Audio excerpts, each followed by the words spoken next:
Welcome, everybody. Hey, Jerry, Philip, Alex, thanks for being here. I appreciate it.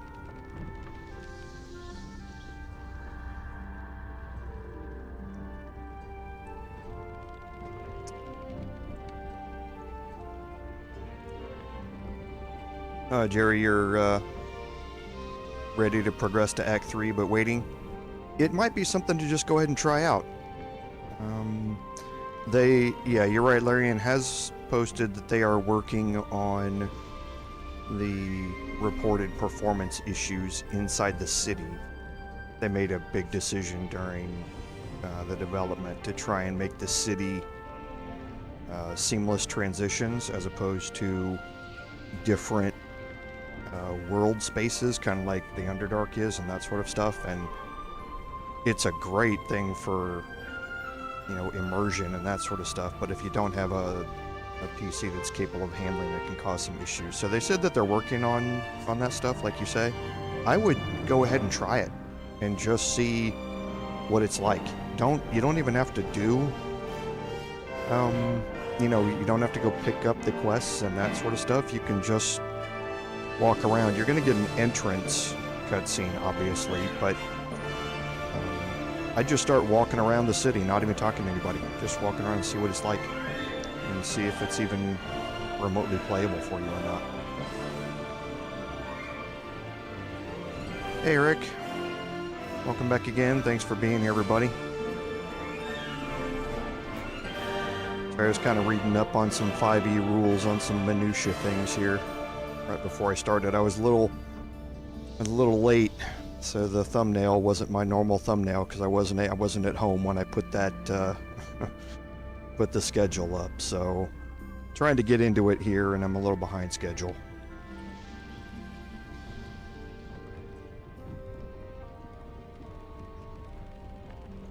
Yeah, that's exactly right, Jerry. Just see what it's like.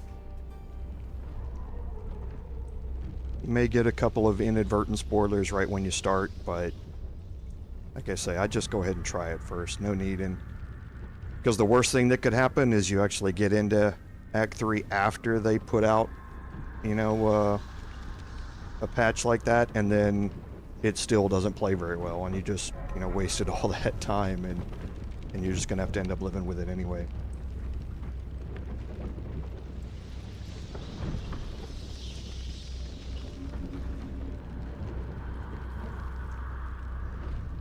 You don't have to keep them leveling up if they're in camp, except the thing that becomes important is when you want to bring them back into your party for the character quest lines.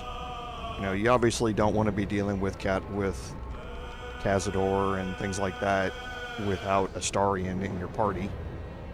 There are certain portions of what we've seen even here in Act 1 that you have to have Lae'zel in your party to talk to Zorru inside the Emerald Grove. So in situations like that, you're going to bring them back into your party, and if you level them all up right as soon as you bring them back into your party, that's fine. What is important, though, is to make sure that they're all outfitted with gear while you're sitting in camp. What you don't want to do is have to bring one of your camp members into your party and you don't have enough gear to outfit them correctly for an upcoming fight or something like that. Or worse, you've sold off gear that you had and now you have to go buy it back somewhere or something like that. So it's important to keep them outfitted at the very least. In Act 1, and that's something that I probably should be focusing on. I don't here because I'm so familiar with Act 1 with the hundreds of hours I've already played in it that I don't focus on characters who aren't in my camp as much. But once I get farther into this playthrough and I'm, you know, bringing Shadowheart in for the start of the Night Song stuff, you know, you definitely want to make sure that she's outfitted. So I should be paying more attention to that as I'm going through and making sure that they've got, you know, good gear, so I can just bring them in seamlessly.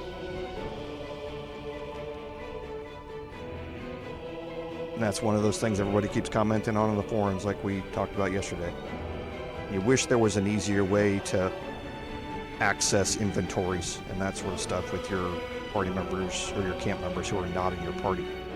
Because right now it's just a pain to take somebody out, bring somebody in, re-outfit them, or transfer stuff off of a character into your inventory, then remove them, bring in a new character, put that inventory, you know, that gear on them. It's just a pain.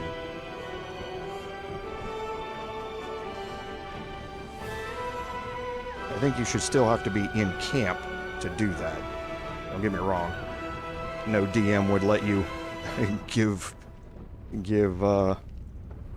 items back and forth to NPCs that aren't anywhere near you unless you've got something that allows you to do that from a spell or an item perspective. But yeah, I think it should be easier to do that once you've gotten into camp.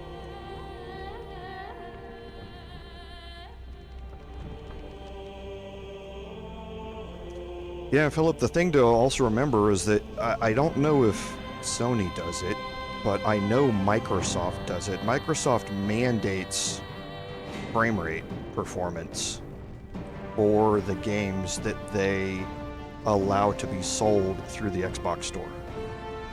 So, for consoles, I mean, because the console is a set piece of hardware.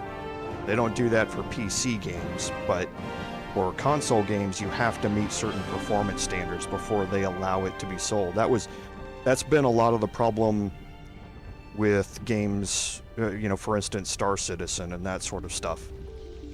And the reason that games like Elite Dangerous have dropped console support as they move forward with more and more things inside their game, they're just not either able or have the money to optimize things to a point where it will get the performance criteria that is needed on the consoles.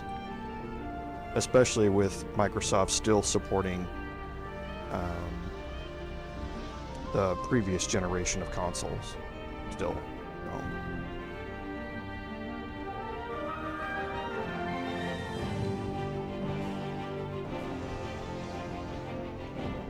No, Jerry, once you're inside the Underdark, however you get there, you can access all of the other portions of the Underdark. You have to be kind of careful in one location, because if you approach that location from inside the Underdark, there are traps that, if those traps go off, they will destroy the pathway to get to a particular area, and you have to approach it with other means like Misty Step or things like that. But yeah, once you're in the Underdark, however you got there, you can reach all the other areas of it.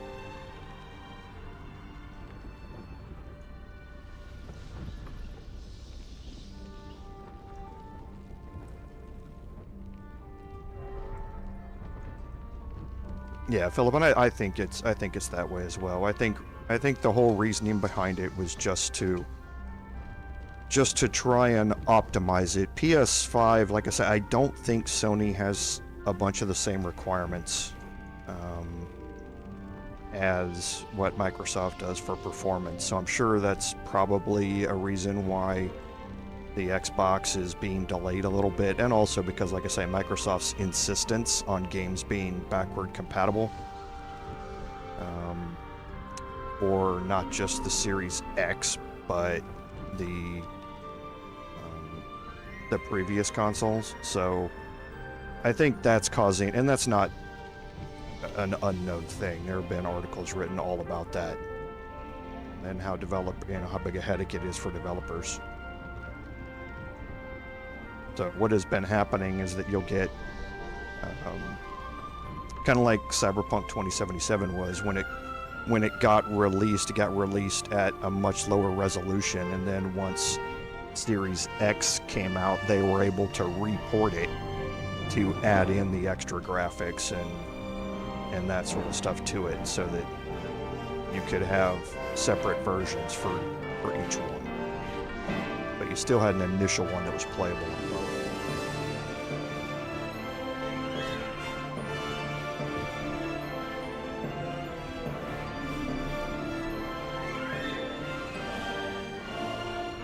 Oh boy, Jerry, that's a that's a loaded question.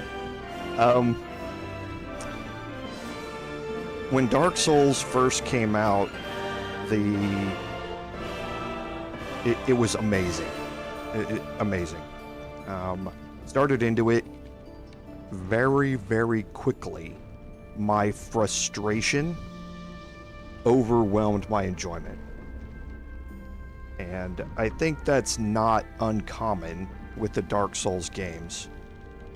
Be able to do a lot of things starting out. As soon as you get to your first quote-unquote boss encounter, it becomes an exercise in repeatability. Meaning, if you miss one button click at the wrong time, your encounter's done, and you have to restart it. And then you go in again, you make that one button click, and because you're not familiar with the encounter, because you've never done it, then the boss does another attack move, you execute the wrong dodge or the wrong counter to it, and again you're dead. And you gotta start over again. And it turned into not a game of enjoyment for me, it turned into a game of rote memorization and a test of my reflexes. And I've made no secret of the fact I'm getting older, and you know, that sort of stuff just becomes a lot more frustrating to me because I don't have those super fast twitch reaction speeds anymore. So yeah, it's just been something that I haven't gone back to, and that's probably just, like I say, because I'm a little bit older and I've got so many other things going on that just to grind my way through that frustration, it wasn't something that appealed to me.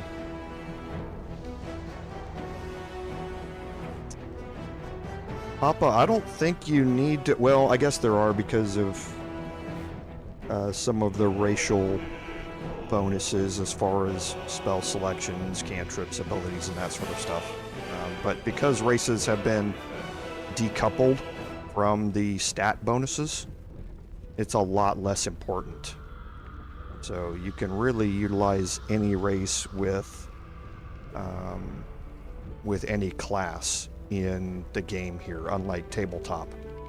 So I think now what it really comes down to is looking at the racial bonuses that they give and see which one is going to be more useful or what you envision your playstyle to be.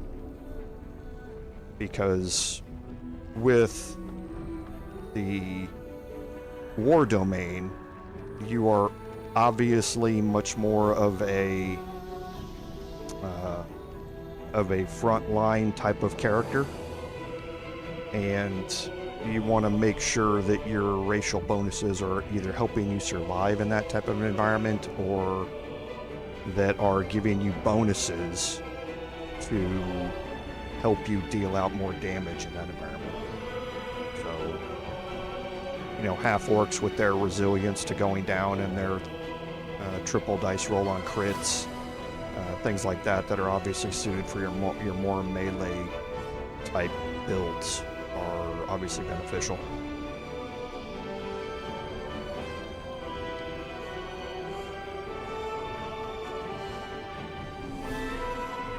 You got a lot of choices, Philip, when it comes out. That's why the game is so amazing. You're going to spend a lot of time being able to play it and choose what you want, and then that respec option is just so powerful. So I think we're going to go ahead and get ready to get started here.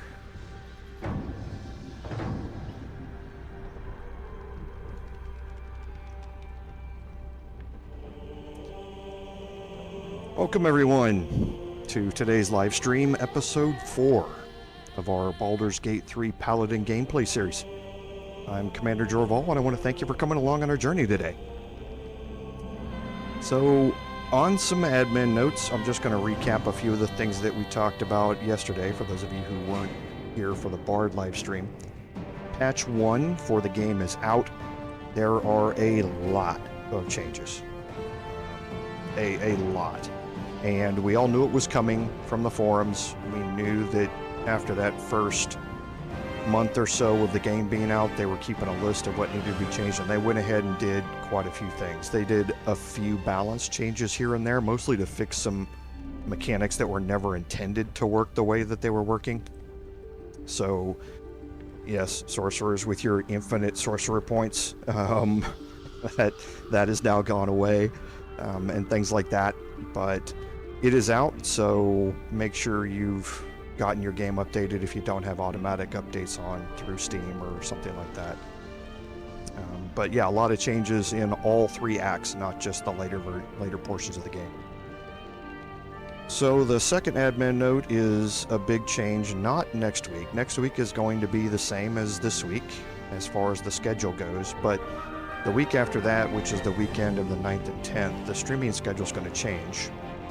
As it did last year during this time, NFL football season is starting here in the United States, and as such, most of those games are going to be played noon, 3:30, or 7 p.m. on Sundays, and I don't want to have to keep shifting the Sunday stream around to avoid whichever time it might be. So you're going to get a whole lot of me on Saturday at this point, is what it sounds like. So I'm going to move the Paladin stream like I did last year from Sunday to Saturday at the same time, and from 2 to 5 p.m. Central Daylight Time, and that means that the Bard playthrough is going to move up even earlier. It's going to move up 2 hours earlier, from starting at noon to starting at 10 a.m. Central Daylight Time and running until 1, so that then I can have an hour in between streams to give my voice a rest and get some water, maybe get a quick lunch, that sort of stuff, before I start into the Paladin playthrough. So, okay, I will exit. You know, it's funny, I get dueling comments about the music level, so I'll go ahead and decrease it here real quick and let me know how it plays. And then so my streaming schedule is going to change. You'll see an update on the About tab on the channel, and you're also going to see a community post coming up, not this week, but next week, before the streams go up, so that you can all be aware of it. And then, of course, you'll see the reminders go on a couple of hours before each stream starts, so you can be reminded that I've got a specific stream coming up. So other than that, I think that just about covers our admin notes, so we can go into a recap here. So at the end of last stream, we had gone through a lot of the early encounters in the Hollow and in the Emerald Grove itself, and we have picked up a side quest to talk to, or to investigate Kagha, and that's going to be the focus at the start of the live stream today. But we left off in our camp. We needed to take a long rest. Our action economy was getting pretty low, and we needed to take a long rest, so that's what we did. And now we are going to be faced with quite a few conversations here in our camp. So we're going to go ahead and get those knocked out before we head out adventuring through the overworld over toward the swamp area, and see what we can do with investigating Kagha. So here we are where we left off last week, and you can see almost everybody has an exclamation point icon above their head. If not over, so we'll go over and just start having our conversations here. Finally, some good fortune. Come morning, we know what to do. The sooner we find the druid house in, the better. I can't wait to get rid of this thing in my head.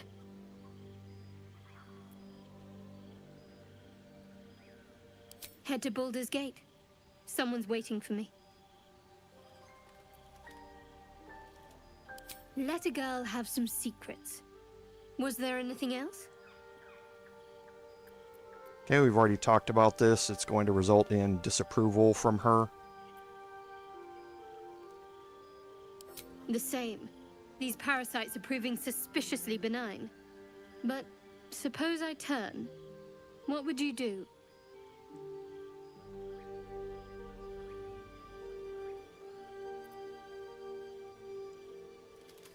Wise. Though, I hope you'd miss me after I'm gone. I think I would if the positions were reversed. But you're right. If we're to make it through all this, there can be no room for hesitation. You're doing well. It's a beautiful night. I think I'll stay up to enjoy it while I still can. Rest well. The Blade of Frontiers. Let's hope Will lives up to his name. We'll need all the help we can get.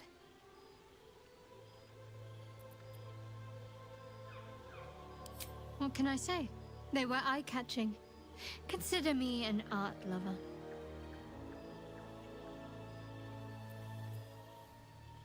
Fine. What's on your mind? I don't think I've ever had a confidant quite like you. And if I have, I can't remember them.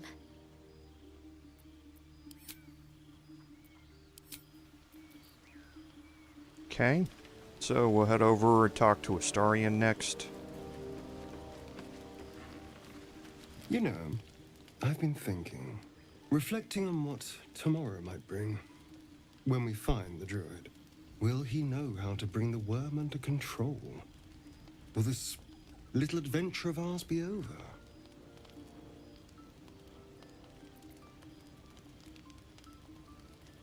Good. I don't want you to run off just yet.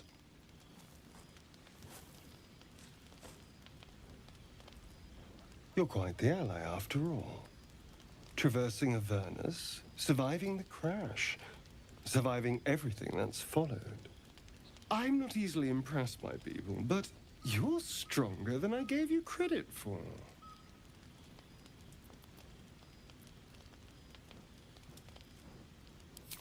Aren't you just?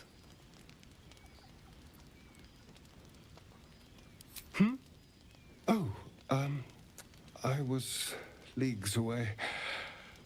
I just need to get some air, clear my head. I'll see you later, I'm sure. Sleep tight. Ominous from Astarion saying he'll see us later. A fine evening, don't you think? The moonlight shines warmly on us. The breeze caresses our faces. Hideous. All of it. Would that I were doing battle up there, among the tears. Look above. Watch the moon cross the sky. The tears follow behind it. Rocky bodies tumbling through the sea of night. One of them is my crash. Clear.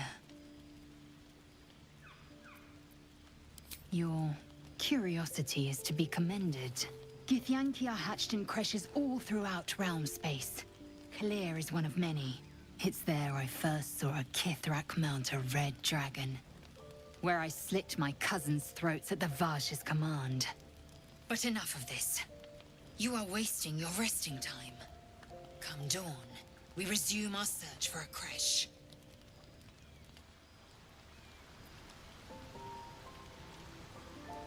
The Githyanki people have a word for men like the Blade of Frontiers. Shalak. Roughly translated, idealist do-gooder. Or better yet, benevolent burden. His confidence is an asset. His pursuit of valor, not so much.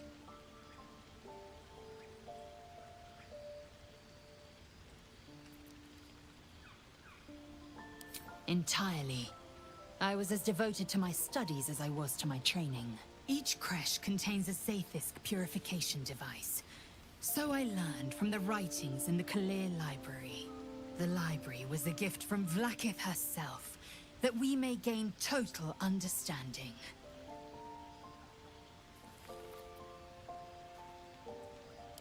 Countless scholars roam the astral sea and beyond. observing the ways of our lessers, exploring planes so distant order turns to chaos and cold fires rage. The planes are ever quaking, and their peoples ever shifting. The Githyanki possess an eternity of knowledge. Yet we still collect more. Infinities upon infinities.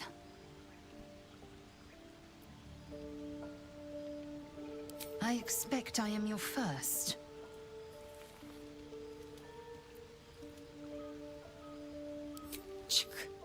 I suppose I am as alien to you as you are to me.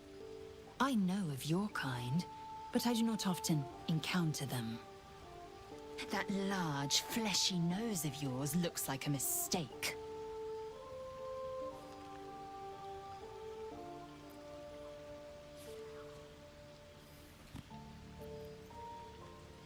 Yes, best to keep quiet, lest any drivel leak from your lips.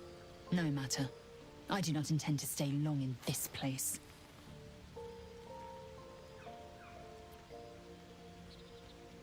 I understand much beyond your comprehension. More to the point, I know the cure for our condition. It is imperative we locate a creche. You do well to observe more and question less.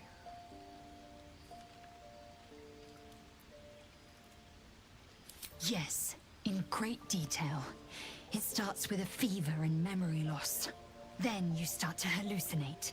Your hair falls out, and you bleed from every orifice. Your bones will change form. Your jaw will split to allow room for 4 great tentacles. All skin will turn to gore, and be shed to reveal new flesh underneath.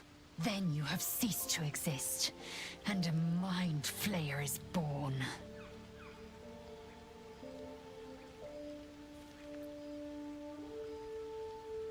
Words forged in steel. May your actions express the same metal. We must find my kind and be rid of the parasite. It's as simple as that. The first symptoms should have long since started, though. That is what puzzles me. Yes, if you give it no further thought. But anomalies lead to surprises.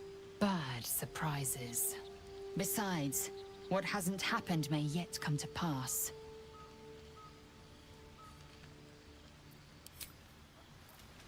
Okay, and one last time to make sure. Be wary of false promises. The missing druid, Halsin, was it? He may be talented, but only a Githyanki Zathis can cleanse an embedded tadpole.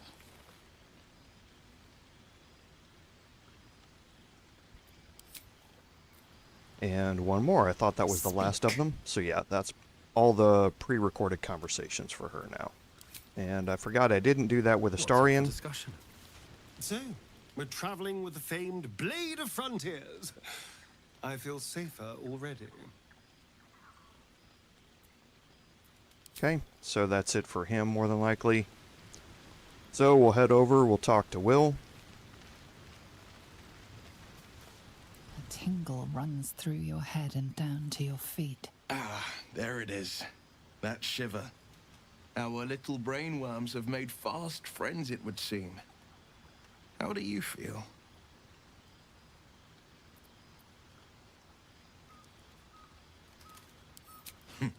Surprising is just the word, isn't it? Before the Illithid's unscheduled surgery, I'd felled hundreds of beasts and a fair few fiends. The tadpoles weakened me, suppressed greater talents, but beyond that, I've showed no signs of turning. No nausea, no pain, not even a hot flash.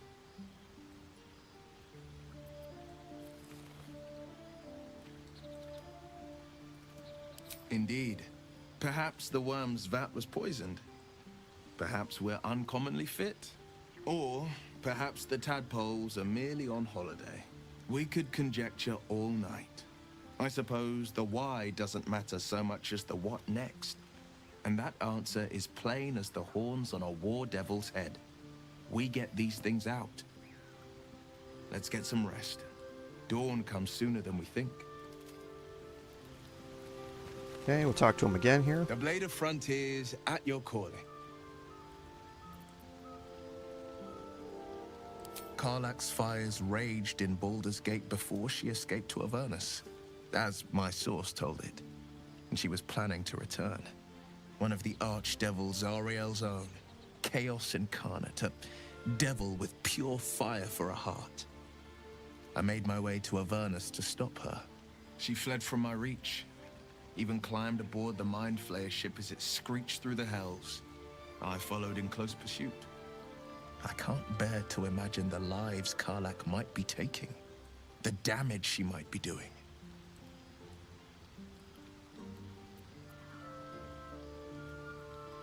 A powerful friend with a keen interest in privacy. I'm sworn to say no more.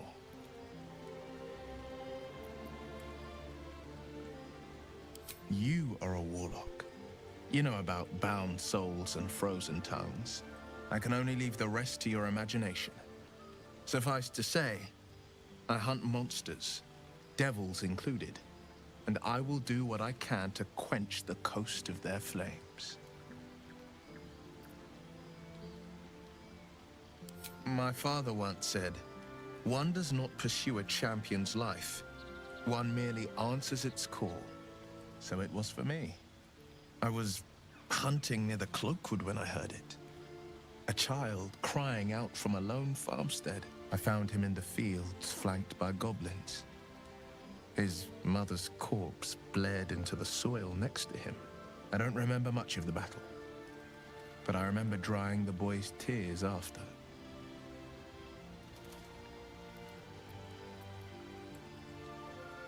Proud?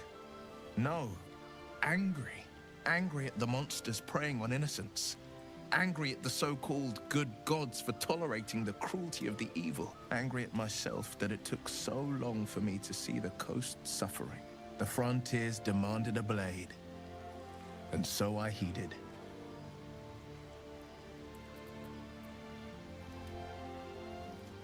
Baldur's Gate, born and raised, the only son of a single father. He wanted one life for me. I chose another. We haven't spoken since I left the city. A classic drama. A staunch father and his rebellious son. Better heard from the bard's lips than mine. A most vicious one, in fact. It's made from pure bloodstone, carved from the Galena Mountains just north of the Moonsea. A reminder that sometimes blood must be shed and sacrifices must be made. But that story is reserved for lifetime friends and calmer days.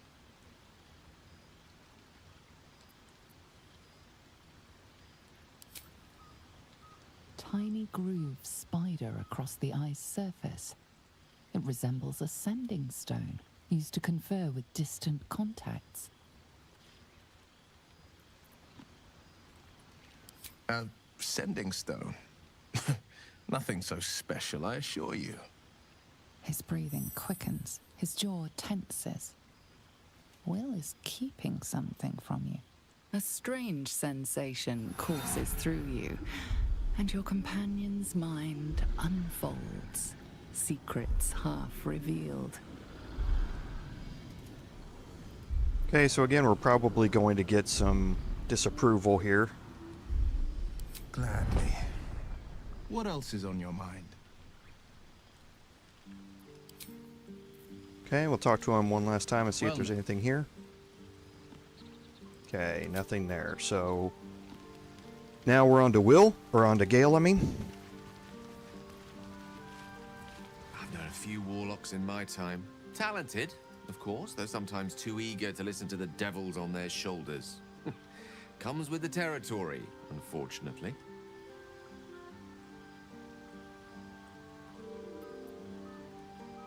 Think of it as tribute. The kind a king might pay to a more powerful neighbor to avoid invasion. As long as I pay, there will be peace. But should I ever stop, along comes a war. I can assure you, the battlefield would extend well beyond the borders of my body alone.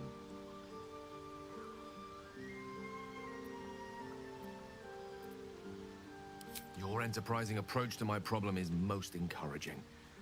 But it is a delicate process to keep my condition stable. I do not yet need to consume an item, but keep it close by. It will not be too much longer.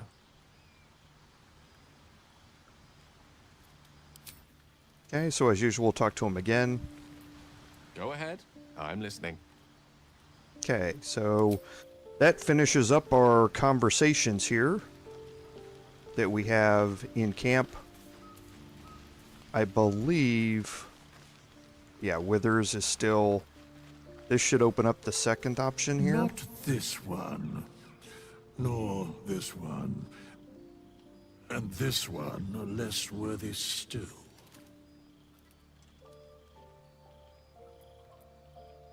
Righting the balance. Beyond mortal realms, there doth exist an amalgamation of spirits akin to thine own, ensnared by the treacherous cult of the Absolute, felled in its name. They bear great discontentment with their destiny. For a mere pittance of coin, I might summon the worthiest among them to lend aid to thy undertaking. Most willingly, forsooth. Their passions doth run deep for what hath been wrought upon them.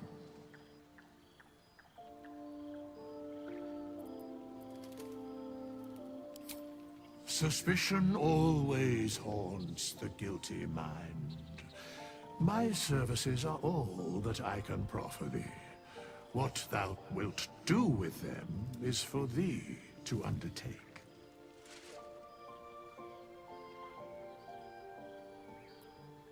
Okay, so this opens up the second option here with Withers. So we have already talked about the respec. Now we have access to hirelings. And I don't have anybody, I don't have a space in my party here yet Thy party is full. to do it. I've talked about what my plan is for the ultimate main playing disposition of this group of characters and how I would like that to go. And ultimately, I would like to replace Shadowheart with a bard.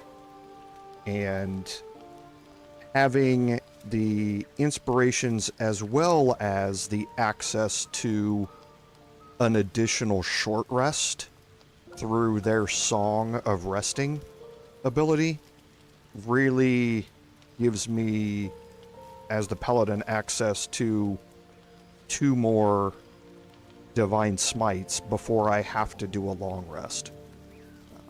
So it really improves my action economy as well. So that's the ultimate goal here. But for now, we're going to play through a good portion of Act 1 with Shadowheart in our party. Once we progress our level up, probably to about level, I think after level 5, but before we hit level 6, or maybe at the level up for level 6, we will then swap her out, and I will bring in a hireling bard to go through that process and bring them into the party. But for now, I think we're going to keep her where she is. But there's going to be some respec changes and that sort of stuff once we get to that point as well. Once we get past, or once we continue to level up our warlock levels here for our Paladin, once we get to a certain point, we're going to be completely respecking, because these numbers right now are based upon a strength-based melee type character, whereas once we get to a certain level in Warlock, that will no longer be the case. Strength will almost be a dump stat for us. In Tabletop, it's a little different. You need to have a minimum strength to wear heavy armor, so that minimum strength becomes the minimum number you want to put it at. But for us, we will then be focusing almost entirely upon charisma and constitution, and anything else that we have will go into strength and wisdom, just as to up my carry weight and that sort of stuff, as well as my saving throws. So, but there will be a time when we do a respec. It's just not going to be normally in Act 1. Once we get to the end of Act 1, starting Act 2, we will probably have a large respec process where we go through and more optimize our single class character builds into more appropriate and better suited multi-class builds before we move forward. But so that should get us what we need. So I'm going to go ahead and start our long rest here. And we'll have an auto select. We want to remove the gruel. We want to save that. And we'll remove the pear, put in the carafe of wine, and take our full rest.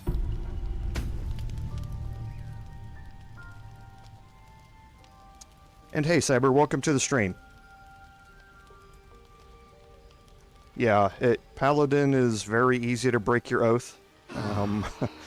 I got one really bad roll of the die, and it forced me into breaking my oath, more or less. Right at the start of the first playthrough. So yeah, it's much more one of those I need to think in terms of role-playing type things, as opposed to just playing the game out how I think it would be best to do. So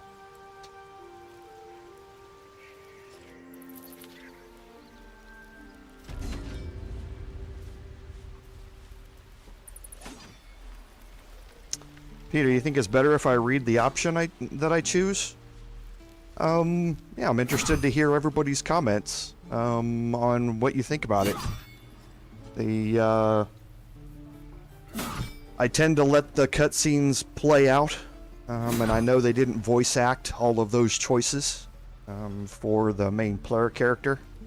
But yeah, I'm interested to hear what everybody thinks. So, but yeah, like to hear the conversation about it. So thanks for the input. So looking around through the grove here, you can see everything that we've explored, and we've opened up most everything. There is a section here that we're going to be dealing with later on. No, I certainly appreciate the suggestions, Peter. No worries. So there is a section here that we're going to be exploring a little bit later on, just not right now. So what we definitely want to do, though, is deal with this quest here. We want to kind of lessen the antagonism that is happening here between the tieflings and the druids, and we can do that by working on that particular quest line. And that is what we're going to do. So we're going to fast travel out to the Emerald Grove environments. Voice act. Yeah, I could go straight RP on this thing. Turn this into an episode of Critical Role.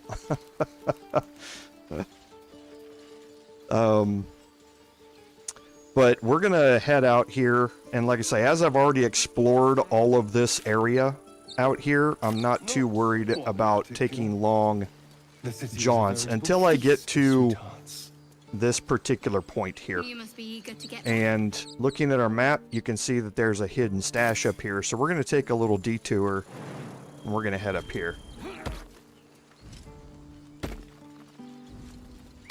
You know how hard it would be for me to voice act all of those things for 3 hours during the live stream? I don't know if my voice would survive. A nice, deep, raspy orc voice. So we do have some alchemy ingredients that we can pick up here.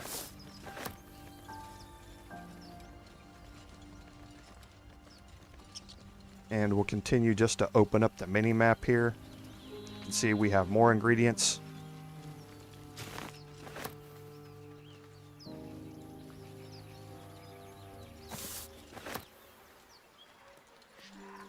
This is why I love the chat. You guys are awesome. So now we'll head up here to the top. And you can see our mini-map opening up here. It lets me know that there's a hidden stash up here. Now we just need to find it. A long way to go still. Never a dull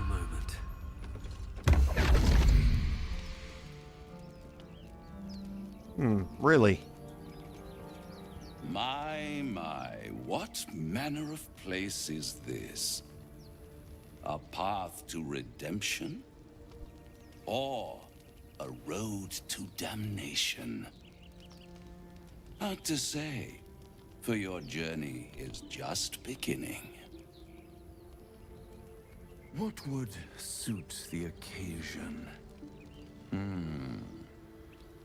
The words to a lullaby, perhaps. The mouse smiled brightly. It outfoxed the cat. Then down came the claw. And that, love, was that. They do know how to write them in Cormier, don't they?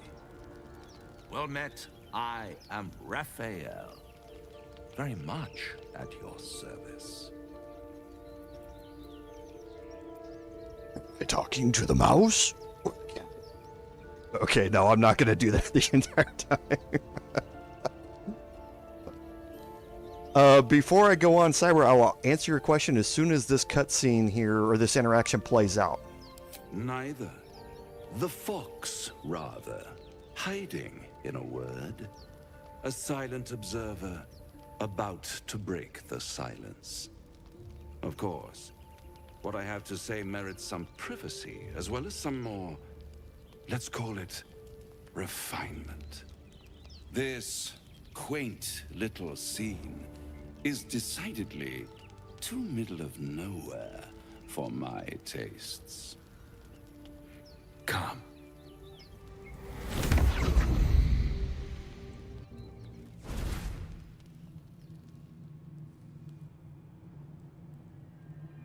There, middle of somewhere. Well, of course I sounded like a World of Warcraft orc. Where else am I going to get the orc voice from? But yeah, just doing it, I know how hard that would be on my voice for the remainder of this time, so... We're going to go with nice decor here, though. The House of Hope, where the tired come to rest, and the famished come to feed, lavishly. Go on, partake, enjoy your supper. After all, it might just be your last.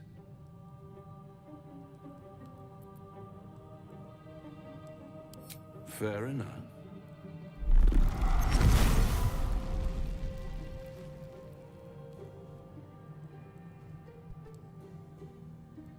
What's better than a devil you don't know? A devil you do. Am I a friend? Potentially. An adversary? Conceivably. But a savior? That's for certain.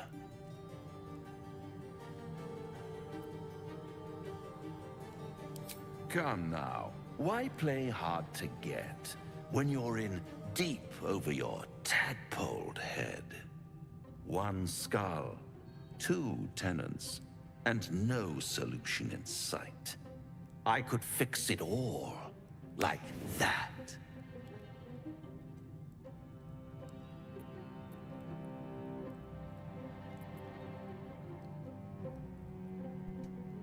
Interesting. I still have all of the Paladin options that deal with my oath, even though I'm an oath breaker. Your oath is in tatters, Paladin. They modified the dialogue for it. As soon as it became inconvenient. That's great. But the darkness won't save you any more than the light could. You'll realize that in time.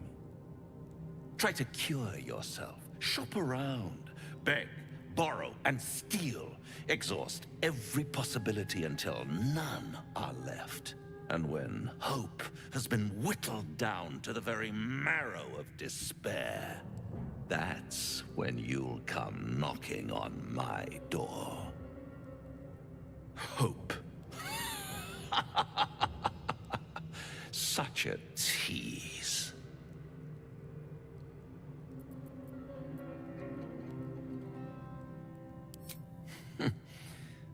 I've always wondered what a laughing Mindflayer sounds like.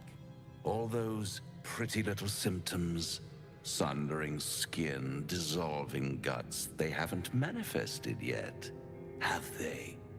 One might say you're a paragon of luck. I'll be there when it runs out. That is just the beginning of your interactions with Raphael.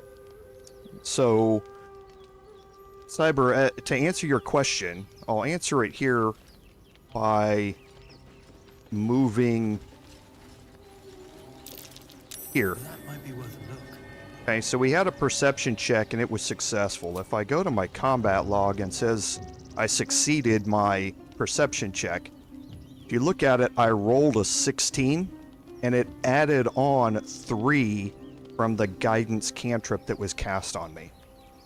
All of these passive checks that take place in the wilderness when you're walking around, like finding hidden pouches on the ground or hidden dirt mounds and that sort of stuff, can be influenced by the guidance cantrip. So if you know you're getting into an area that might have hidden items in it, then casting guidance before you go into that area can help boost your chances of passing the DC of that check. So that's why I've mentioned before, it's important to move in, when you're moving your characters, move in small bursts of movement, because that way if the front character fails a perception check, your other 3 might not have gotten the check yet, and you can break your group and cast guidance on them one at a time and have them walk forward and try and pass the check. So if you've already explored an area, then feel free to click and move in long distances because you know there aren't any passive checks anywhere.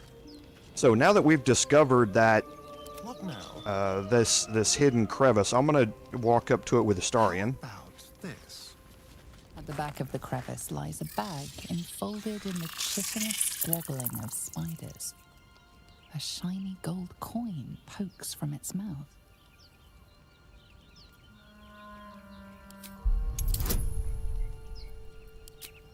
So just like guidance can be applied here to this skill check, it can be applied passively out in the wild too.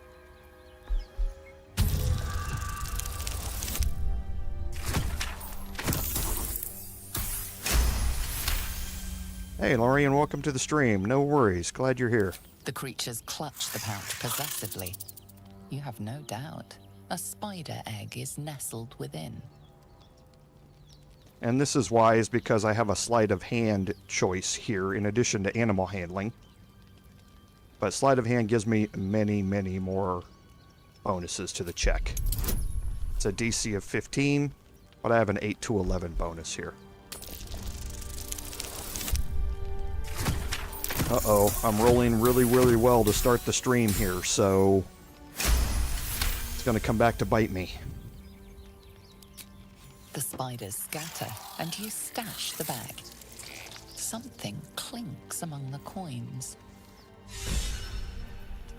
Okay, so I did get another inspiration. However, I think I'm full on inspirations. I am.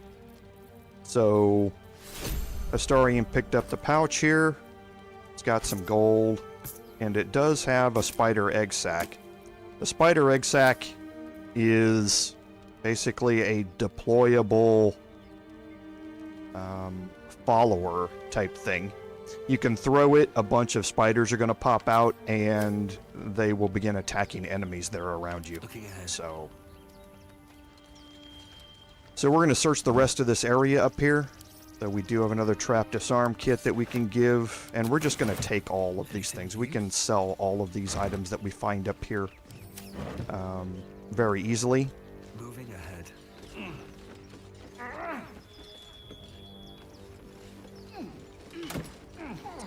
And we found a fire amber, which is again an alchemical ingredient.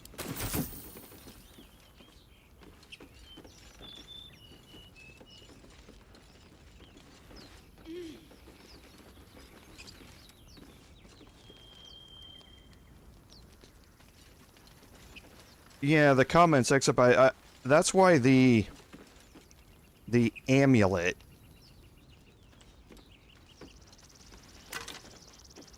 for giving anyone the guidance cantrip up here is one of the most OP items in the game. Theoretically, in tabletop, you could walk around and because the guidance works, well, most effect spells or cantrips work differently in tabletop than they do here. They work on a per minute basis for a lot of things like this, not necessarily on a per turn basis. But theoretically in tabletop, you could consistently cast guidance over and over and over again while you're walking around. Your DM is going to get a little tired of that, and they are going to make you constantly redo it. So no DM is going to let you say, I just want to constantly have guidance cast while I'm walking around out here, and they just let you constantly get a plus 1d4 to every passive check they do while you're walking around. That's not how most DMs that I've played with in the past would allow it to work. So here I think it operates very similarly in how a DM would allow you to operate with something like that. Necklace matches the sigil in that cave. In that it lasts for 10 turns, and you're going to have to keep renewing it. You have to pay attention to when it runs out, and renew it. However, if you do want to play more along the lines of reactively, the game actually gives you that opportunity here. Because like I say, as you're walking around, if you were walking around in tabletop and there was a passive check that the DM rolled in the background, you wouldn't know what that passive check was for. And it wouldn't be on an individual person basis most of the time. So here we have an icon that pops up over our head that lets us know that we failed a very particular type of check.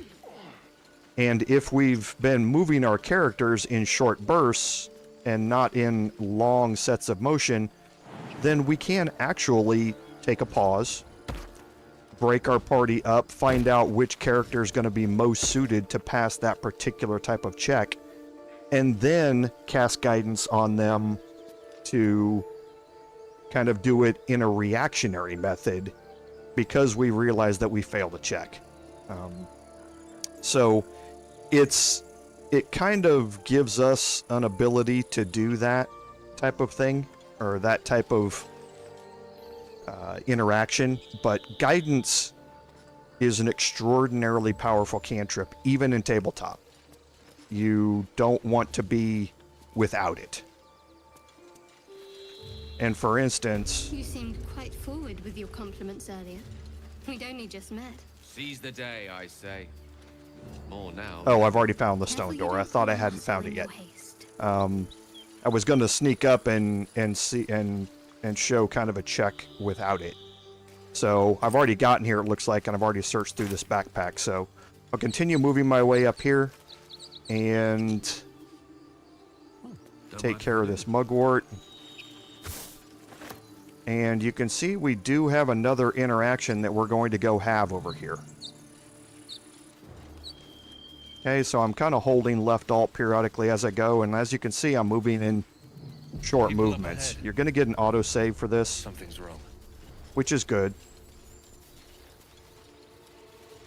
Now I'm going to go up here and have this interaction. You're a true soul. You can't die. Please, stay with us. I don't think he's conscious. Can you hear us, Ed? You, not a step closer. A strange symbol glows, marked on their flesh, and something within you stirs in response. Okay, so here I am going to use my tadpole powers. Gives me a really low DC, so I can only fail this with a nat 1, which is certainly possible.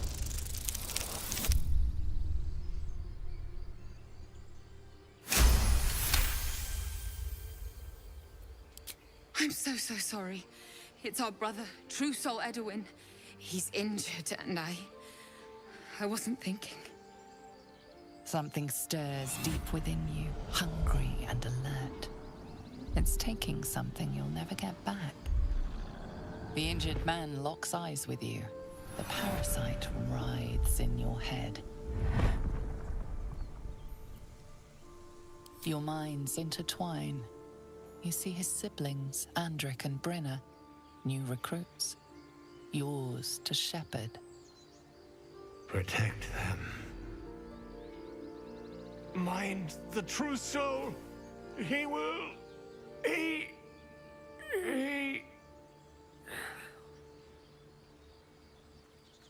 Edwin! Ed! Please! He's with the Absolute now. A true soul. Thank the Absolute. Edwin, our brother, he was chosen. Like you. Do you have orders for us? We were reporting to Edowin.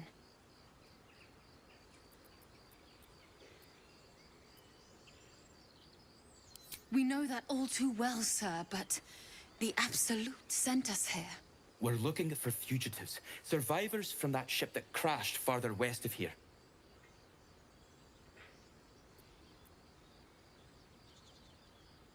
We don't know what they look like, but anyone who survived that crash is bound to be injured. That's enough to get us started. The Absolute wants them found. At any cost.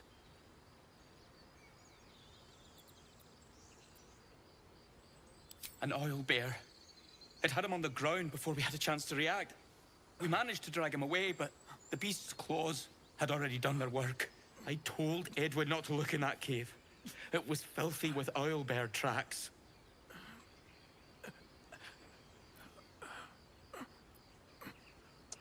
So either one of these two choices are eventually going to result in the same thing. Or for these two. What? And just leave Ed? I suppose he'd want us to go on. Find a way to honor his sacrifice. May the Absolute guide us.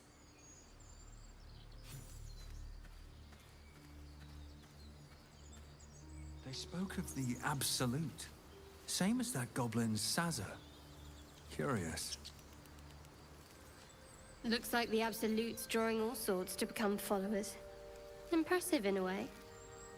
So the tadpole allows us to influence others. How very interesting. Don't get too excited. Influence comes at a cost. And until we know what that cost is, the only reasonable approach is a cautious one. You have the ability to manipulate people, make them bend to your every whim, and you'd be cautious about it? That's no fun. So, it's always interesting having these two in your party together because they are on such diametrically opposite sides of the tadpole debate. It's like having Lae'zel and Shadowheart in the same group because of their diametrically opposed views on who they are as people, just in general, with Githyanki versus her as a cleric of Shar. So yeah, it's interesting to get these side conversations. So, and these are going to result in approvals and disapprovals depending upon how you answer them. So this is Astarion's choice, this is Shadowheart's choice, and this is a neutral choice here. Sensible. So that one will get you neither an approval nor a disapproval. The other one will get disapproval from the other person if you're doing it. So now we're going to go search Edowin here. strange power resonates within the corpse. It calls to you.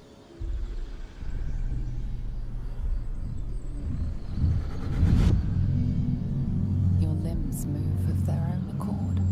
There's something of value here, something your mind craves.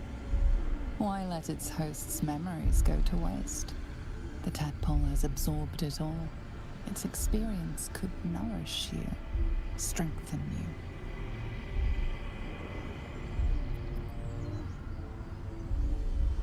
Okay, you have some options here on how you want to play this, and it depends on whether or not you want to take advantage of the Illithid tadpole powers and how much you want to take advantage of them. You can do nothing at all, but if you choose the first option, you can still do nothing at all. So I'm going to choose the first one here just to open the option up on how I want to play with the tadpole powers later on through the playthrough here.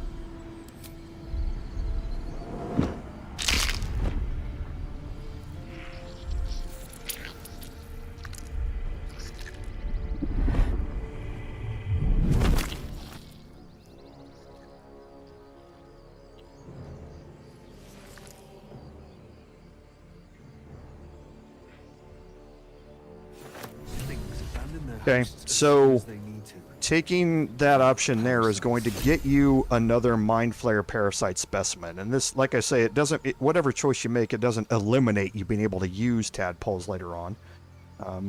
It just means that you now you have 2 of them in your inventory at this point if you've gone through it and made the same choices that I have, because we just got this one here.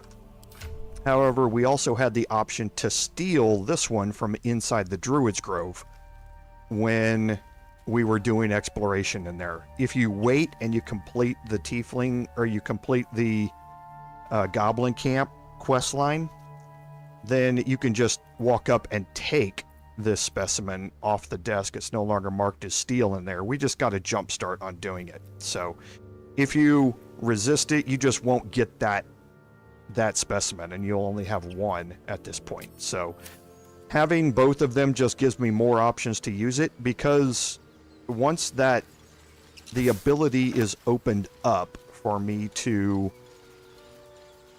use the tadpoles, that having more of them around is going to allow me to have more choices, not just for what I would like from a tadpole power selection, but also the tadpole powers I can give to my origin characters. You can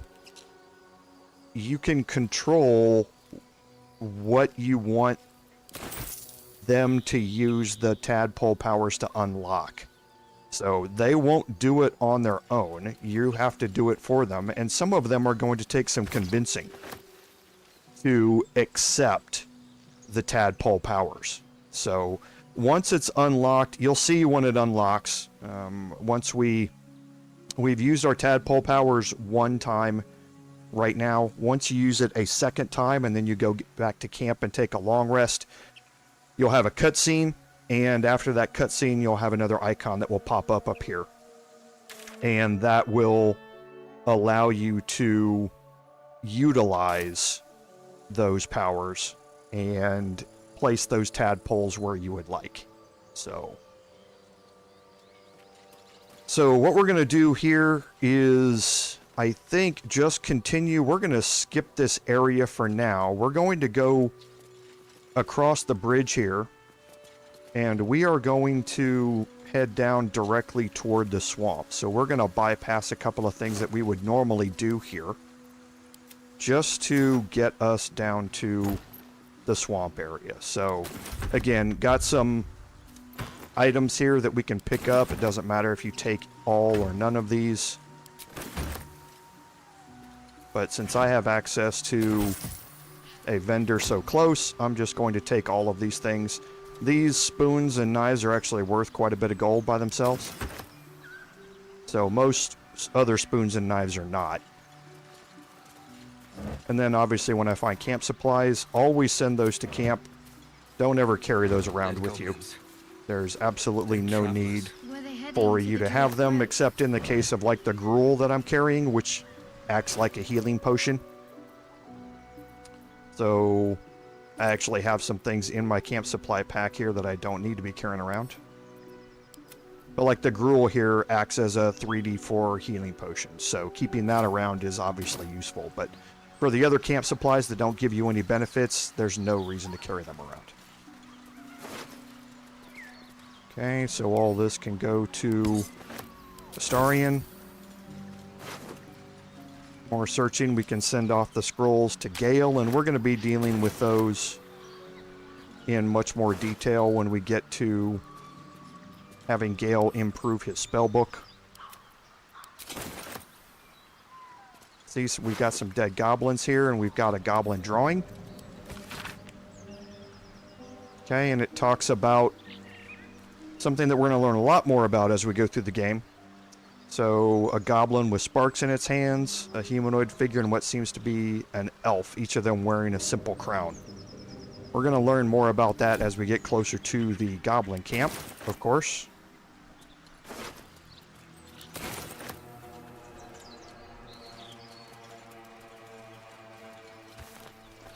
And now, again, I have access to the guidance cantrip by myself right now. So I'm going to break my group and just approach the gate here.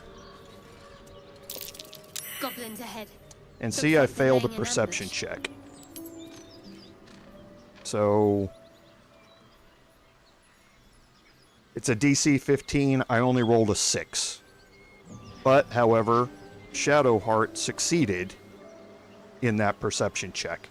This is a perception check not based upon individual character locations. This is based upon your party's location. So splitting the group wasn't really necessary. As long as I had multiple, or at least one person with guidance, I could improve the chances of my party passing that check. I failed it. However, Shadowheart succeeded and Astarion succeeded as well on that perception check. So we now know that there are goblins ahead. Looks like they're laying an ambush for me. And that's going to become useful. You can see the detection cones of what's happening in there. I'll just go up and finish our searching around here. And we're going to bypass this area for now. But we are certainly going to be coming back here a little bit later on in the playthrough.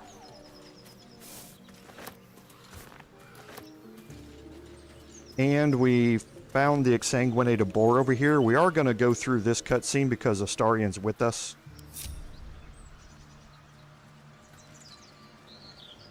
But we're not going to go too far down into this area quite yet. Strange. It looks healthy, but it's stone dead.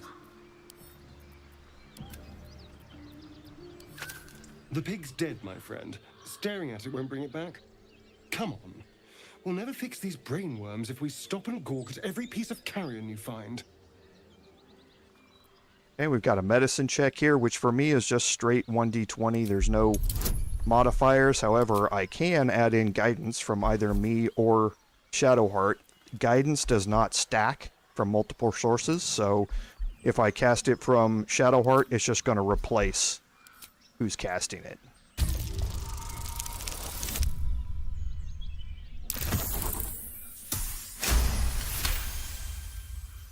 The boar seems to be fresh, only a few hours dead. Examining the corpse, you see 2 small puncture wounds in its neck. And is it dead enough for you? Okay, so now we have some other checks here that we're going to go through. Since Astarion made a comment, we now are going to question him about that comment.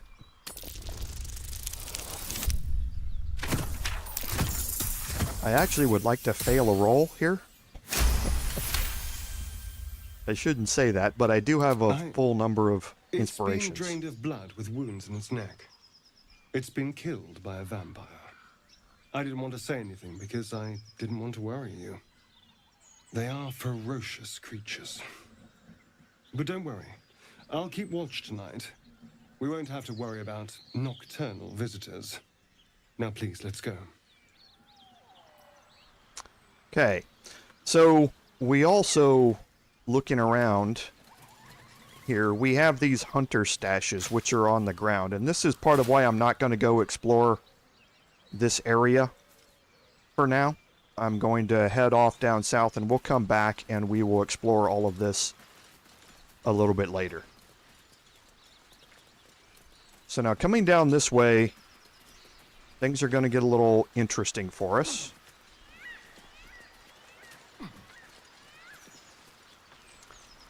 In that I've still got guidance active. I'm going to refresh it.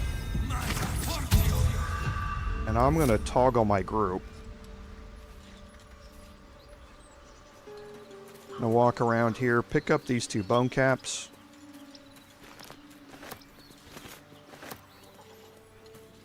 And that unlocked a recipe, and now I'm going to head down this way.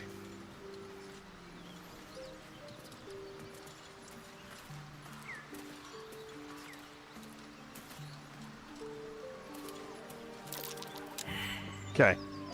And I failed a perception check.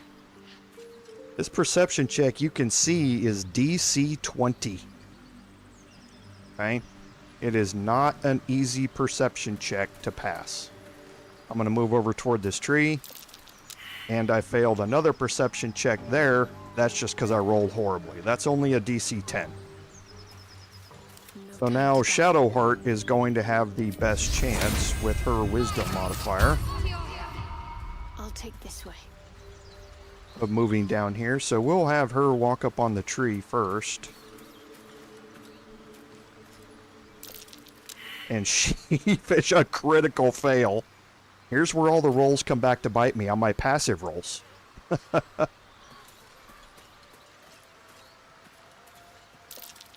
And she failed that perception check. She rolled a 2.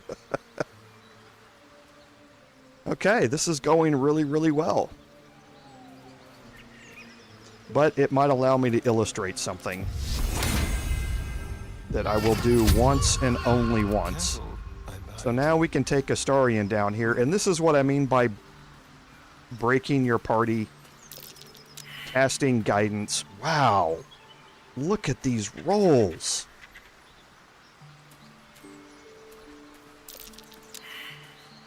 A 4.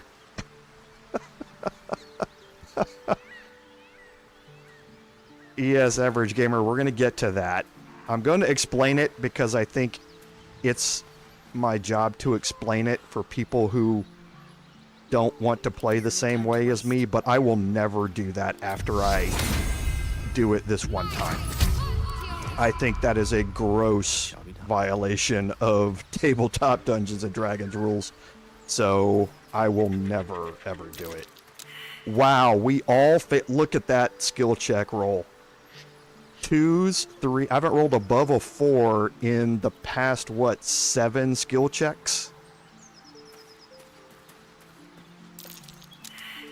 And his failed as well. So he rolled a 15, but wasn't high enough on that. Okay, so I'm going to illustrate this. And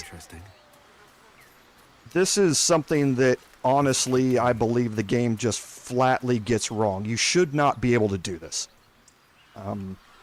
If you were in tabletop and you were walking around your environment and there was a hidden item, your DM would roll a completely passive background die to see if you pass that or not. Or they might not even roll it. They would wait for your input to go, I want to look around my environment and see if I see anything out of the ordinary. Okay? They would not let you go to your inventory, select your shovel, and just start randomly digging around the environment. No dungeon master would allow you to do that. Okay? There's no way that they would that would be allowable in tabletop, where you just walk 10 feet and go, I'm going to dig up and see if I find a chest. It's not going to work that way. Here, that icon that pops up above our head lets you know that there's something secret in the area. In tabletop, your DM would never tell you that. So here, it lets you know that there's something in the area. You can randomly start digging because you know that there's something secret here and pick up a chest. Okay? That would not happen in tabletop, and I think it's simply because of the game mechanic here of how they're letting you know that there's a perception check to be made here. That I don't have a problem with casting guidance on different party members and having them try and find it, but just randomly digging around with a shovel, I think is just, that's a cheese too far for me, so to speak. However, what can happen with this particular chest is once you complete the goblin camp area, there's going to be a marker placed here over this chest that says Secret Goblin Stash. And then it lets you know that there's something here. And it lets you know that that something is here because of something else that you completed somewhere else. Kind of like that Harper stash let us know that there was something secret at the top of that hill. In that case, I don't have a problem with you just randomly coming back here and pulling your shovel out and digging. But just walking around, say, to here, picking up your shovel and going start digging and clicking somewhere around in here and doing that every 5 feet, no dungeon master would allow you to do that in tabletop. And I don't think having that failed icon above your head should be enough of a clue that you can just randomly start digging up the ground around this. Now, this chest is, like I say, a little bit different because once you complete the goblin camp, you'll know it's here and it will be specifically marked. So failing the perception checks on this particular chest is not a critical fail, so to speak, because you will learn about it later. So for here, I don't have a problem picking up the items in this chest by randomly digging. However, the way you would normally get this if you failed all your perception checks is if you come back from the goblin camp and go to the X marks the spot on your map and dig this up later. So that's how you would normally get these items. And that is not going to be the case for most of the other dirt mound chests in the game. However, with this one, I don't have a problem looting it, but that mechanic of just randomly digging when I fail all of my perception checks, I am never going to do that again in my playthroughs. Like I say, I don't mind if you guys do it. Everyone is free to play the game however they want. However, I'm much more rooted in tabletop uses, and I don't think that because the game alerts you to the fact that there's something here, you should just be able to randomly start digging up the ground and finding it. So feel free to do it yourselves. That's why I illustrated the mechanic, but I am not going to do it in any of my playthroughs. So here we're going to continue on toward the south, and you can see we're going to run into another encounter up here.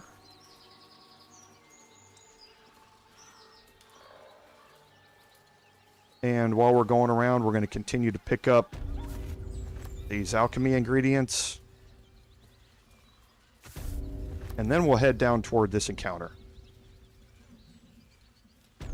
Lads, for the love of all that is holy, I've never clapped eyes on your poor sister. Drop the act, hag. You was the last to see me, Rena. Just let her go. Please. Thank goodness you're here, sweetie. I don't know what's come over these boys. Stop this. We won't ask again. Careful. Don't trust a word out of her mouth. Our sister went to the hag, and we ain't seen her since. Hand over heart, I don't know their sister. I will gladly help you all look for her, though. Enough. Where is she? Okay, so the insight check there would open up open up an additional dialogue option. I failed it. So here it would be completely up to you as to what you expect based on your interaction with Auntie Ethel back in the Druid's Grove. It doesn't really matter which one you pick here. the way it plays out is going to be the same. There are ways that I think are not intended to deal with the two brothers here. However, I'm not going to be walking down that path when it comes to them. As far as I'm concerned, the game really intends only one thing to happen with them, and I'm going to let that happen. So, but here, since I failed the insight check, I'm going to go this way. Sweetie, be careful! He's with the hag! Don't bloody stand there gaping. Get him!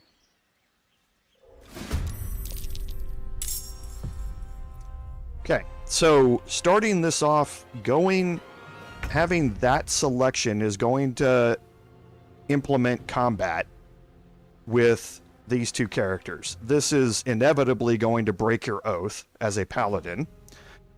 And my choices here are fairly limited on what to do with them. However, I am going to illustrate something. It's not going to matter in how this thing plays out, but I am going to illustrate something as we go through this. So all of my characters rolled really well here. Survival is all and I'm going to turn on non-lethal attacks.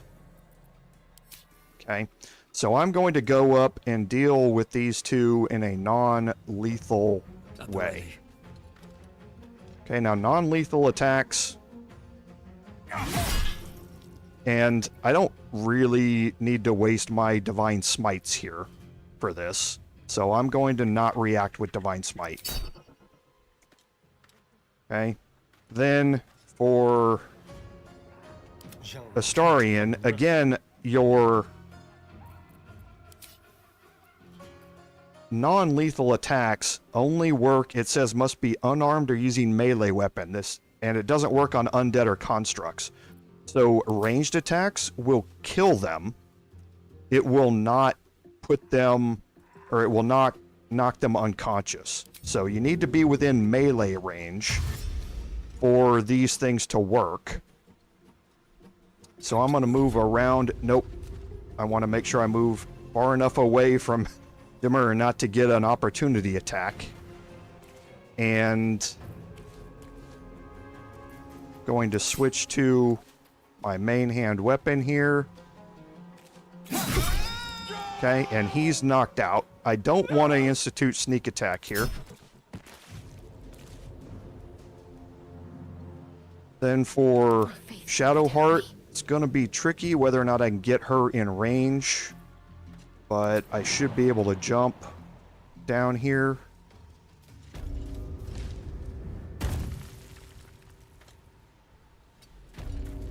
And get her within range. And I always like to check that the passive is stuck for everybody before I do it. Okay, and now he's only got 3 hit points left. So hoping that Gale can finish this off. And again, I always like to check the passives that first time through to make sure that they've all still worked. So his quarterstaff here, we'll see if we can get a knockout. Oh, my stars! I didn't mean for this to happen.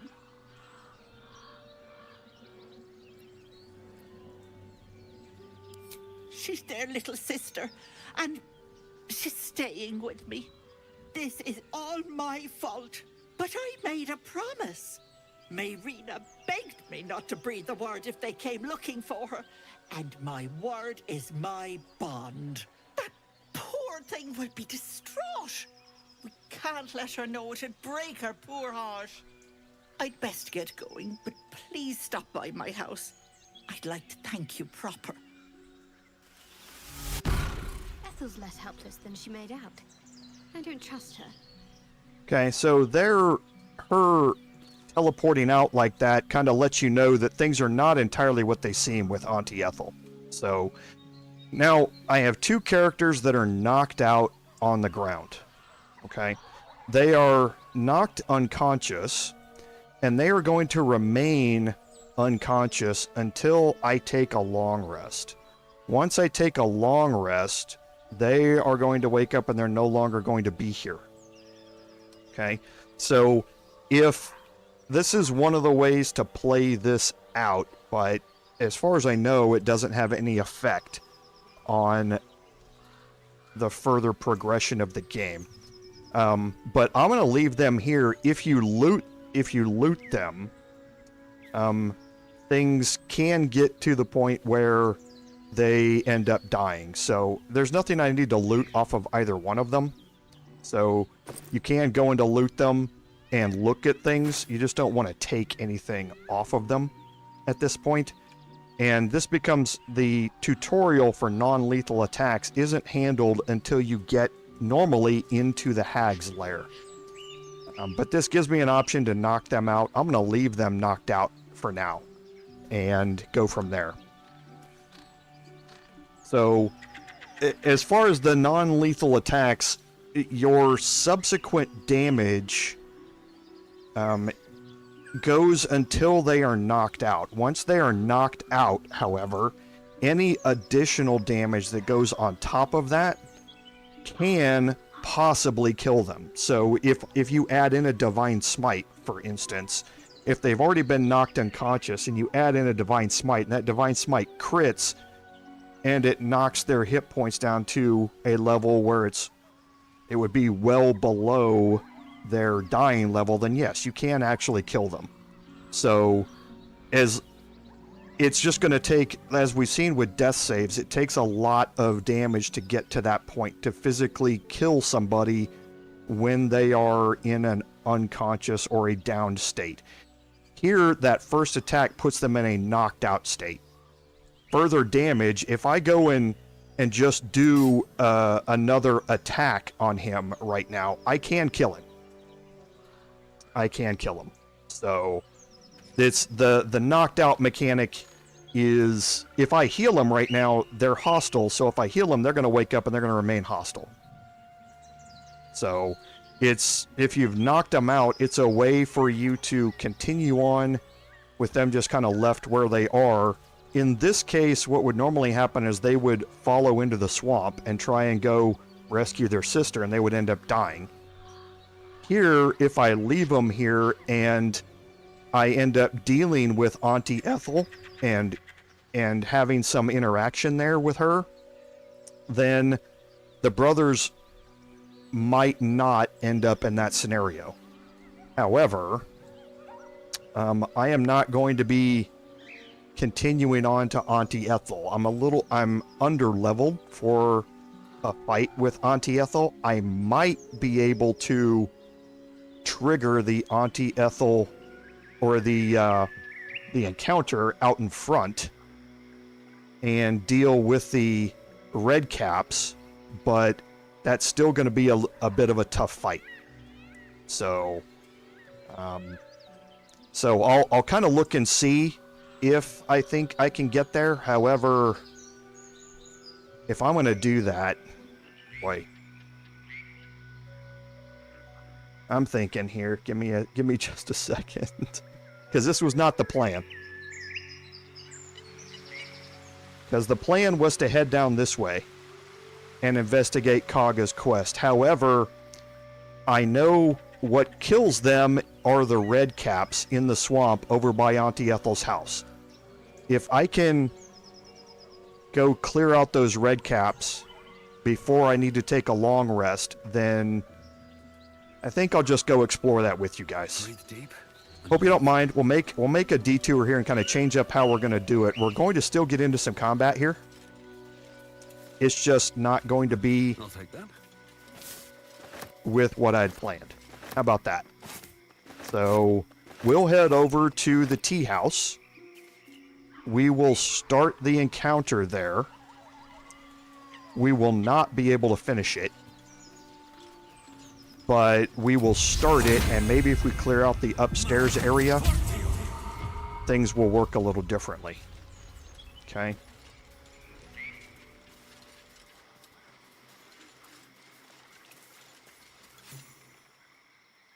A chill runs up your spine. You feel like you're being watched. Okay.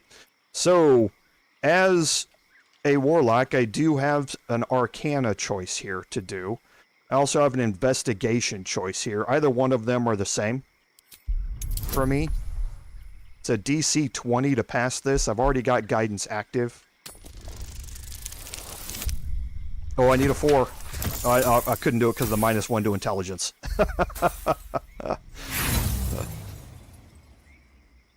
So I'm not going to continue. Well, actually, I will roll again. I'm full on inspirations, and you never want to keep being full on inspirations. I might as well roll it again and see if I can roll a 17 or higher. No.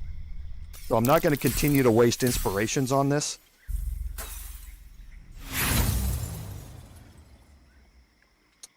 The place has a quiet sense of calm. You can't see anything strange.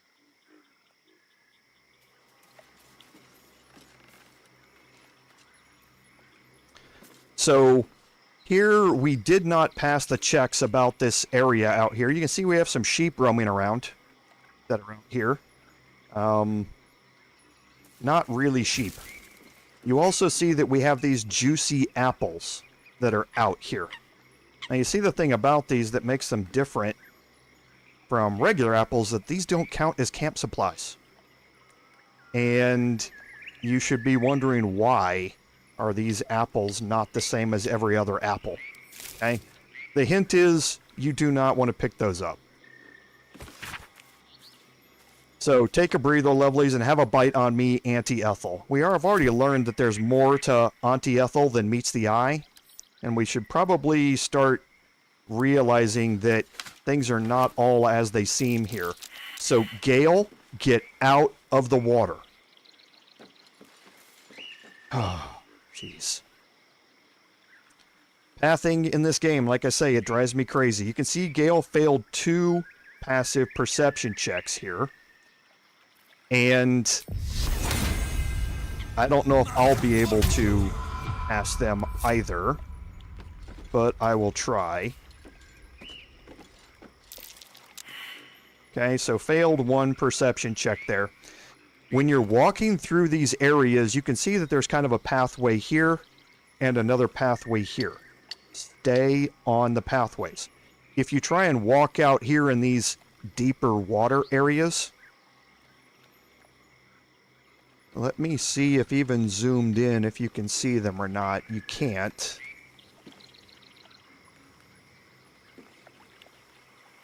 Yeah, you can't see them even zoomed in. You have to pass the perception check for them. There are traps in the deep water out here, and they hurt really, really bad. Enough like downing your party or outright killing them bad.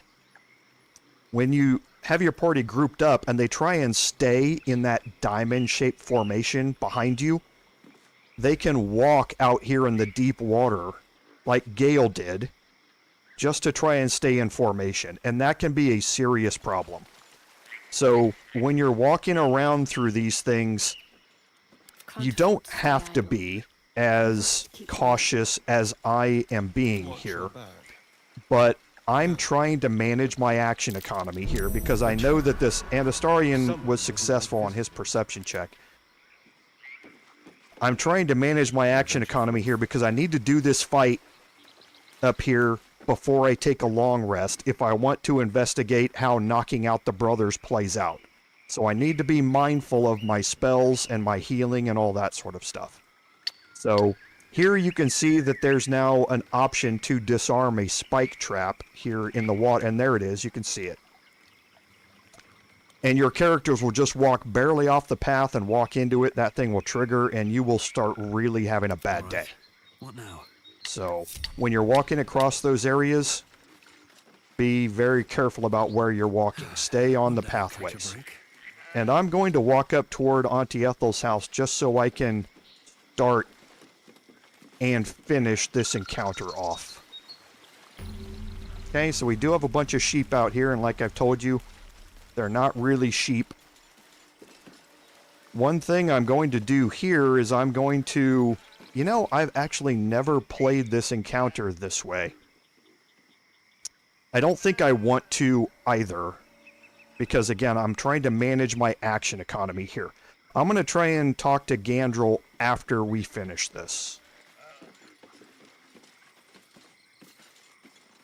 So I'm going to make my way up here, and I'm just going to go straight to the tea house. I am not going to do any of the other explorations here.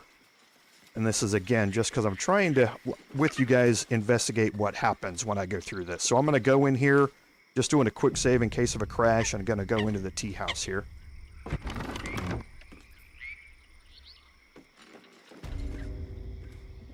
I don't want a crumb left on that plate, girl. Auntie Ethel, please. One more bite and this pie is gonna come back up to say hello. Don't make me get the wooden spoon. You're eating for two, so get to it. Oh, if it isn't my hero. You took ages. Come in, come in. Feel free to relax yourself and have a cuppa. Gods grant me patience. Eat up, Mayrina. I won't say it again.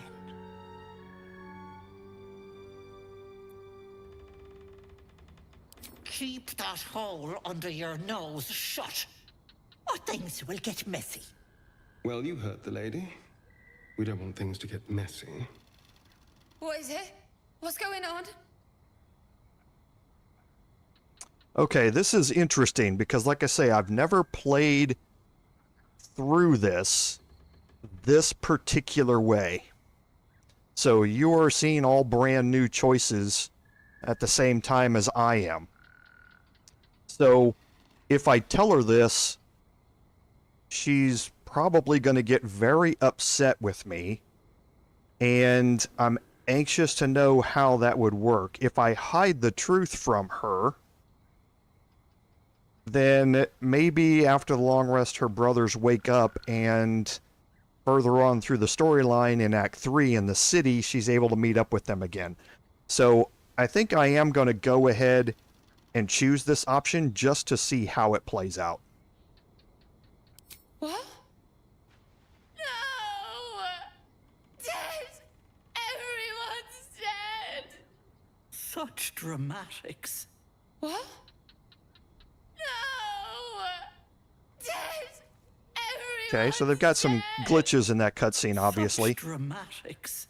Enough, away with you.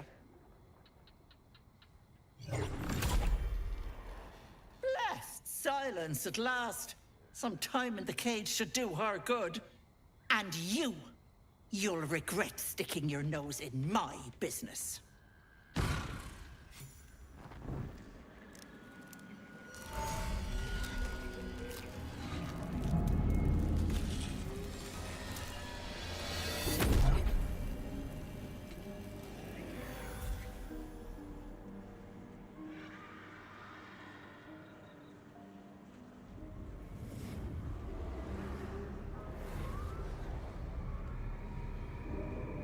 You blink and the wilderness changes.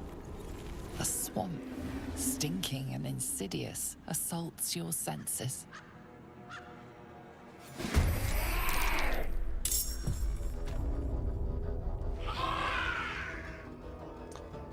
Okay, so now you can see what is happening here, in that the red caps, the sheep, are not sheep.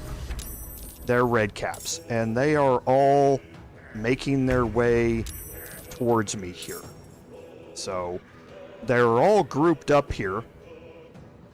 However, I'm not going to be able to get an initiative check before they start moving their way in here. And I don't have to worry about Auntie Ethel. She's going to take off. She's going to want to head out. But I am going to have to deal with the red caps here. Now, you can certainly deal with Auntie Ethel. So she's invisible right now, but that doesn't really help her.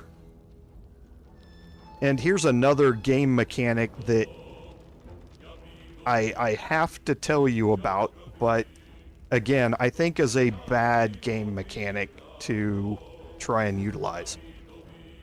When you're moving, you have a path that's laid out in front of you, and no matter how far that path goes, you can stretch it all the way out. Well, here, if I drag my cursor down here, you can see it randomly will move around this area. It won't move me through this area right here. And that's because it's showing me that Auntie Ethel is standing there. And I can't walk through her. So this lets you know where she is. Again, this is a bit of a cheese too far for me from that aspect. I would prefer that you need to find some way through your game your spell choices or interactions to be able to find out she's there.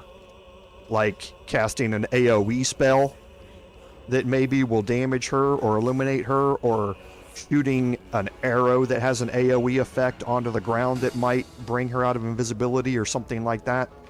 Rather than just knowing right where she is. You can see she's standing right there on that patch of light.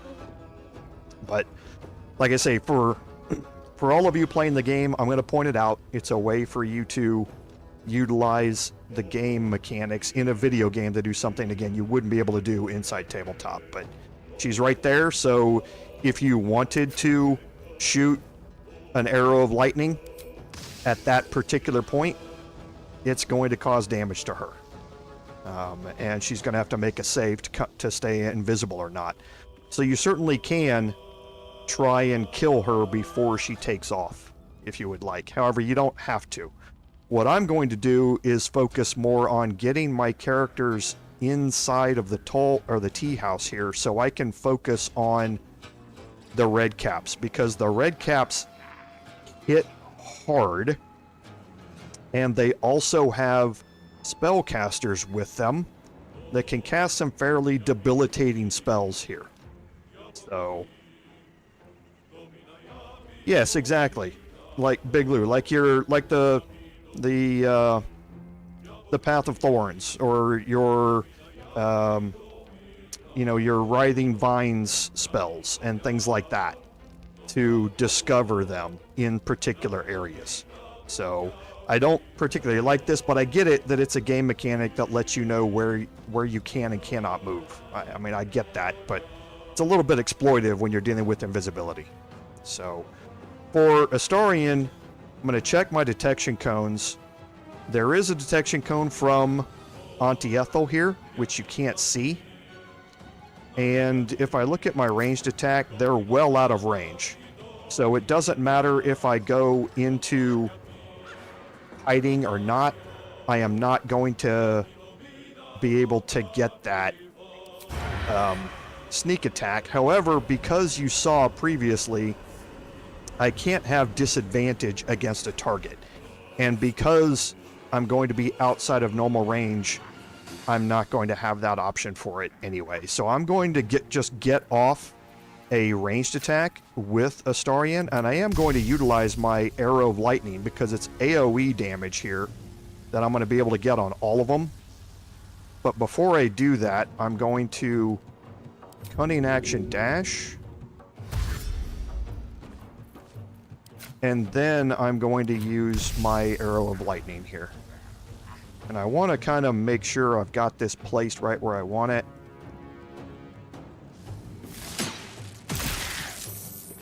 Okay. And now I can take Astarion and move him more into the tea house here. The tea house has created somewhat of a bottleneck, and I want to exploit that. Okay. Now they're going to get 3 attacks here, and 2 of them are going to dash to get right up next to me. Nope. One of them is going to dash to get right up next to me. The other 2 are probably going to try and cast spells like Hold Person and that sort of stuff on me. So we'll see how well this goes. Death is but a word away. Okay, so good. It kept them back there and skipped their turn because they came in late on the combat. So I might be able to do something a little bit cheeky here, in that I'm going to... Do I have to move to cast that? I don't think I do. I don't have to. So I'm going to cast Cloud of Daggers here. Okay. Now I'm going to move Gale completely inside. Don't get too close. I'm going to leave Cloud of Daggers there until their next turn takes place, and then I'm going to stop concentrating on it, and I'm going to cast another one at the doorway to try and block them off, and there'll be a reason for doing that. So now I'm going to end Gale's turn. Shadowheart, all I really want to do is get in some additional damage, but I am going to cast Spiritual Weapon out here.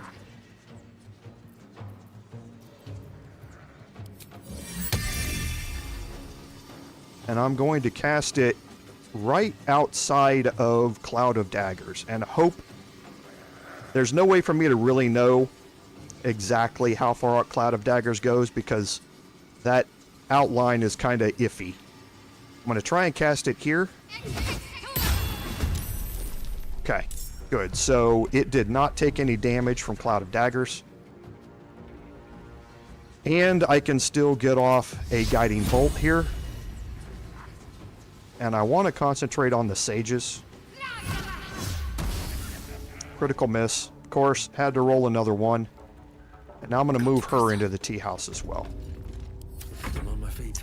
Now, for my Paladin, I'm going to move him out here a little bit. But I'm going to watch his movement, and I'm going to keep economy with my movement here. And I'm going to, again, try and focus on one of the red caps, but I want to make sure he's not moving to cast this. So one of the red cap sages, good. He can cast from right there. Okay, and I missed.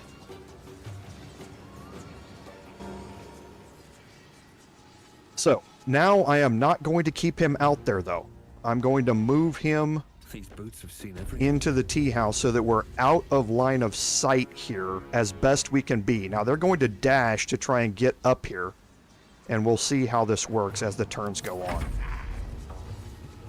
So for me right now, for the spiritual weapon, I'm not going to do any attacks. I don't want to move in here. I want it to act as a distraction. Okay.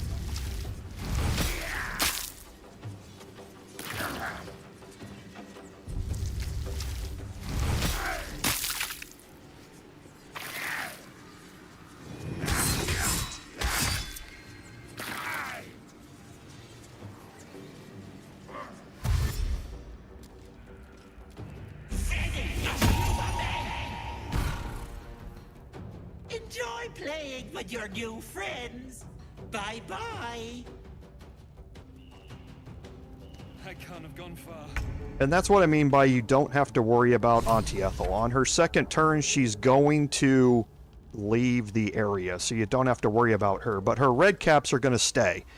And you saw how dangerous the red caps are, because they're going to be... The red cap sages cast Bloodlust on them.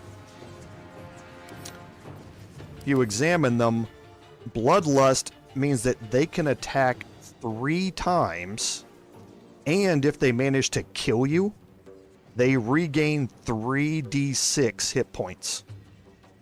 So Bloodlust is incredibly dangerous, especially when there's 2 of them who are working under Bloodlust. So what I want to do is keep them at arm's length at all cost.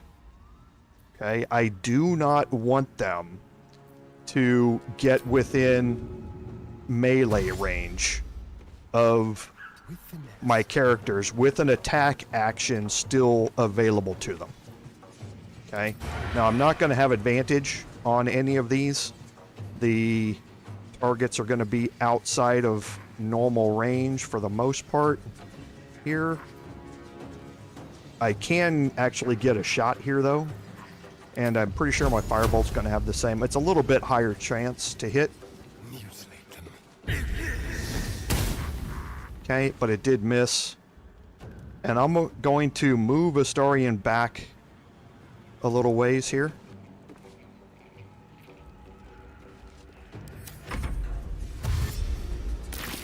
Perfect. That's what I wanted to see. So now its bloodlust disappeared.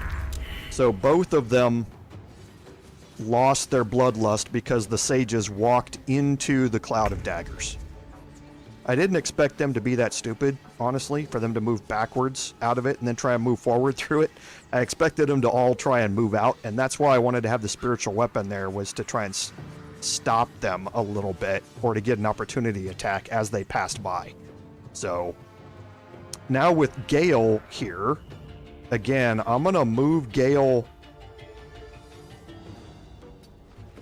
back in here, and I think this is too high for Gale. It's actually not. I'm going to move him up here, and I am going to cast another Cloud of Daggers right here.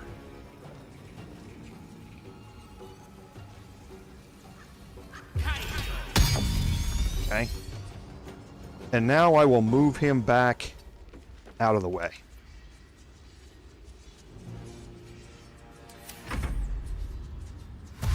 So this one's going to dash, which means he can't attack when he gets here, and he's going to walk right through the cloud of daggers.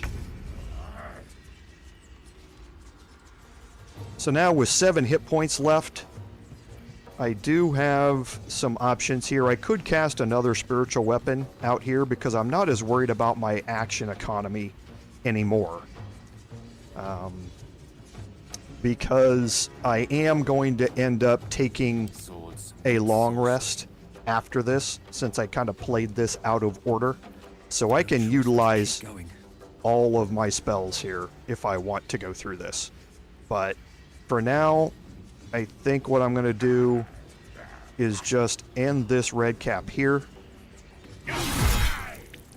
Okay, oh, and I left that. Forgot to deactivate the strikes. So that needs to be disabled, and it looks like I didn't cause enough damage after he was done with Divine Smite to kill him, so it just automatically put it to 0. So I will go ahead and end that turn. Actually, I can. Oh, I landed a crit on my on that, so but he is dead.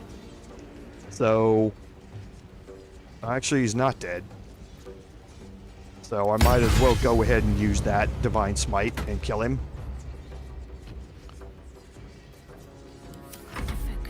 And for Shadowheart, there's no need for her to be anywhere down here.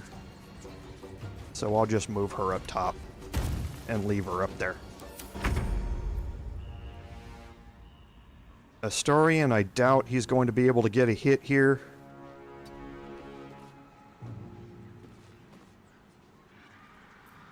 So I'll just dash him back in here. This is going to end once he gets back in here. So I'm not too worried about his position at this point, because the red cap's going to walk right through the cloud of daggers. And he dashed to get here, so now all of my attacks are basically just free against him.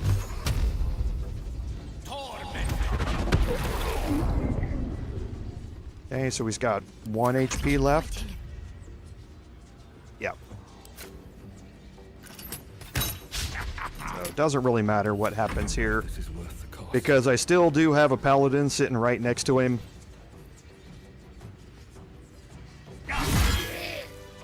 To end things up, and I will go to Gale just so nobody walks into that cloud of daggers over there, and end this. Shouldn't have wished to live in more interesting times. So now, during a normal playthrough of this, the brothers would be dead. They would be lying on the ground out here, and since I'm going to be coming, actually, I don't know. I'll be taking a long rest afterwards, so I'm going to search the red caps while I'm here. The rest of it, I can come back to. But I will search the red caps here, just quickly.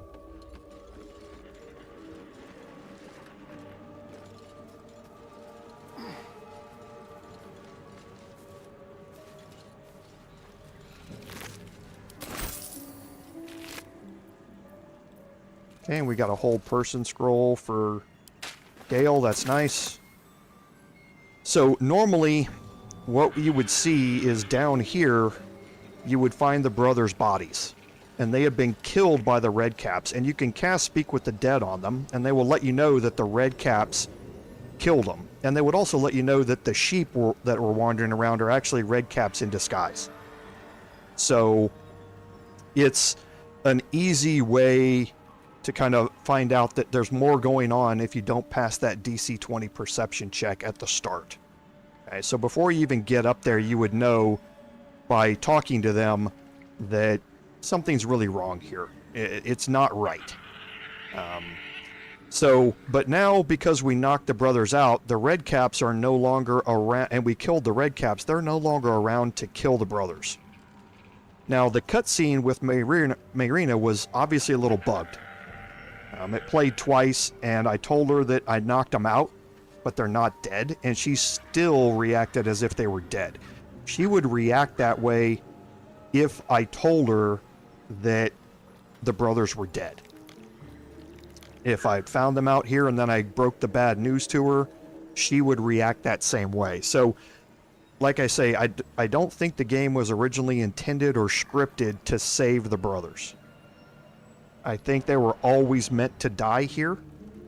And that's why no matter what choices you make in their interactions with them, they're always going to run down here and end up dying. So I think it was originally intended to be that way.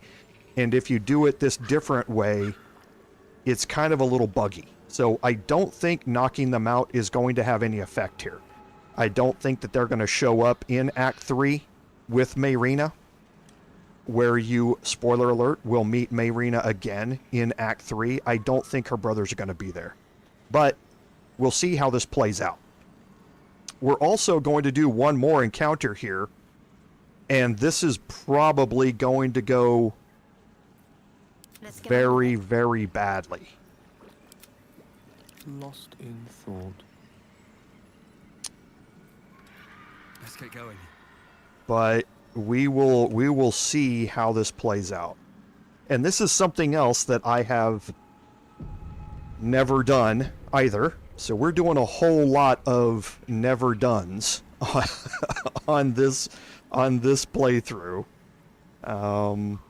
So what we're going to do here is use some spell slots here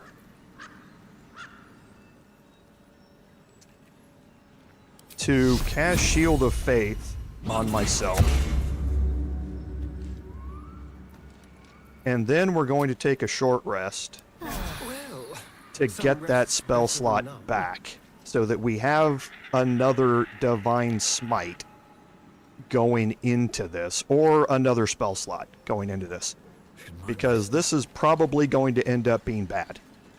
Because we are way under-leveled if this thing turns bad. Very well. Ah, stranger. Forgive the aroma.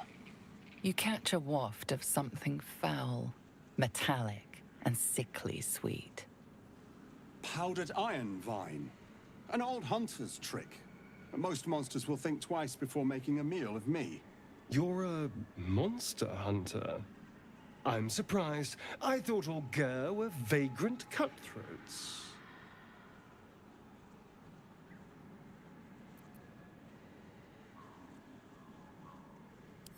A mystical and dangerous people. We travel the land, never settling in one place. We steal your chickens, curse your crops, seduce your daughters. Your friend here has heard it all, I'm sure. Now, I wish I had half the power settled folk think my people possess. Alas, I am a simple wanderer. A simple wanderer and monster hunter. But I'm no witch doctor or cutthroat.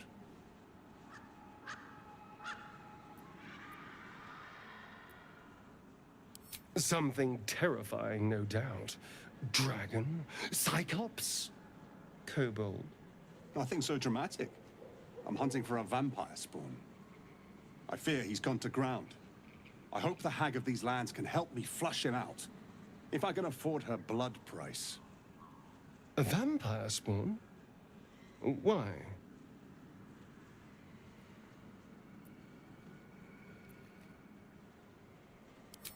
It is a sacred mission from the head of my tribe. She sent me here to capture the beast and return it to her. Capture? And bring it where? Baldur's Gate. My people wait for me there. Under all the smiles, you can feel Astarion's tension. He's coiled like a spring, hand inching towards his weapon. Okay, so here we go. There are obviously a couple of ways to play this. And I'm just going to play this however I feel like, because I know nothing about how this is going to play out further on in Baldur's Gate. So I'm just going to go through this and watch what happens, and whatever happens, happens.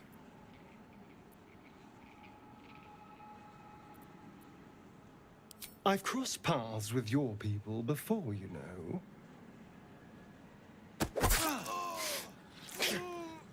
Okay.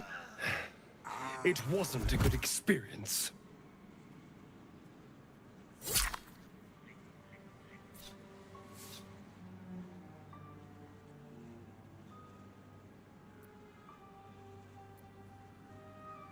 That bad. Let's go. We've wasted enough time talking. That is amazing. That is absolutely amazing. That is one of the better things I have seen in this game. So, I didn't expect that to happen. I expected there to be some combat, and I expected to have to deal with Gandrel in a combat way. I did not expect there to be a set of dialogue options that would just allow Astarion to one-hit him by stabbing him through the eye into the brain. So, wow. I love this game. And I love even more playing it on stream with all of you, because you help me realize that I don't need to be doing everything how I've always done it. I try to vary my playthroughs a little bit, but knowing that I'm playing this in front of all of you and I'm not doing any save scumming, whatever happens, happens, gives me an additional enjoyment to this game. So again, thank all of you for being here. You guys influence me and my enjoyment of the playthroughs, hopefully as much as you guys get out of my playthroughs. So thank you very much. So that was an awesome encounter. So I've never seen Gandrel's Aspiration before, so you have advantage against monstrosity type enemies. That's nice. It is a heavy crossbow, so it's only going to be utilized or able to be utilized with certain characters that I'm going to have. But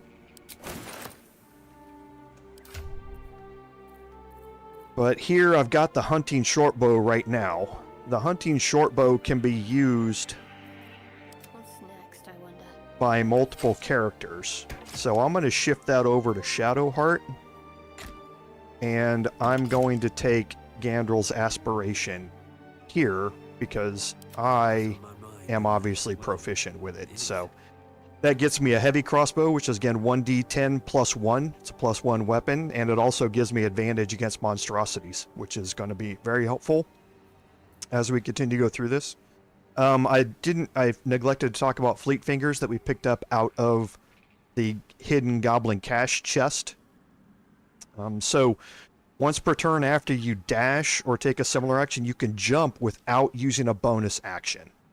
Now, this can be very, very useful for Astarion. These are clothes, they're not armor pieces, so you don't have to, he's going to be proficient with them because they're just clothing, but Astarion dashes all of the time. And if I do a cunning action dash, I can now extend that range even more by jumping and still having the jump ability available to me because I've already used that bonus action for dash. So very, very useful for him to get farther around the battlefield and also to get into higher places during his turn to be able to get that additional +2 to hit bonus and and make it more likely that he's going to hit things that he's shooting at from above. So very useful as we go through here. So now I am not going to be able to go through the fight that I have planned or had planned without taking a long rest. I'm not going to be able to do it. Like I talked about earlier, I was trying to save my action economy for that fight because I'm going to need every single bit of it. What I am going to do here is, like I said, I'm going to be coming back to this area a bit later, and I want to get you one more set of combat here. So I am going to go ahead and work toward that other encounter, but to do that, I am going to have to take a long rest to do it. I need to get my Divine Smites back here, so I have 3 of them available during this encounter, and I need to get Gale's level 2 spells back, especially Scorching Ray. It is a must-have at this point doing this encounter. So let's go ahead and take our long rest, and then we'll head out toward the quest marker for investigating Kagha. So we shouldn't have a whole lot of conversation options here, if any. Bloody hell. Oh, I forgot. Literally. Raphael. Just when I think I've got a grasp on our dilemma, a devil shows up. No matter. We've dealt with every other oddity thrown at us lately. We can handle this one too. Now, as for this Raphael, he knows our secret. He claims he can help. What do you make of him? No doubts at all. He seemed powerful and very knowledgeable about our problem. Not the worst prospect we've stumbled across. As long as you can look past what he is.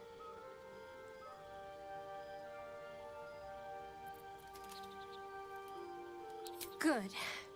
That's what I wanted to hear. I know people who work much like our new acquaintance does. You don't need a scourge or a rack to break people. Fear and self-doubt are sufficient. When actual pain comes, the victim's already done the heavy lifting for their torturer. There were no right answers with that devil. He was toying with his food. Us.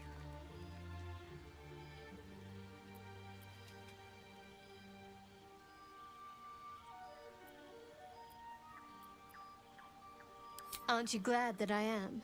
It's an effective trick. Watch out for it. And for Raphael. Okay, so we'll see if she has any regular dialogue left. Aside from the obvious. Nope, we don't. So I'd forgot about the Raphael encounter, so everybody's going to be making comments about Raphael. Now there's a bloody devil trailing after us. Well, this gets better and better. Shop around, he said. He seems sure we won't find anything. And he might be right. We've had no luck so far.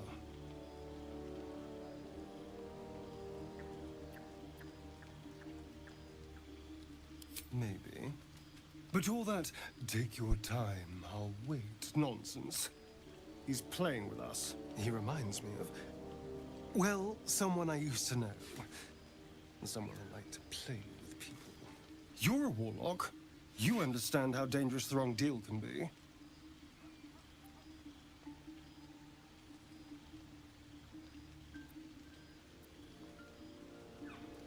Indeed, we can't. We have to figure out what's happening. Why we aren't changing, what's planned for us, and why a devil is suddenly taking an interest. If we can answer those questions, we might have a chance. And if not, well, we'll be exactly where this Raphael wants us. Okay, so we'll just check with Astarion again. Well, hello. What can I do for you? I know. Wasn't it impressive?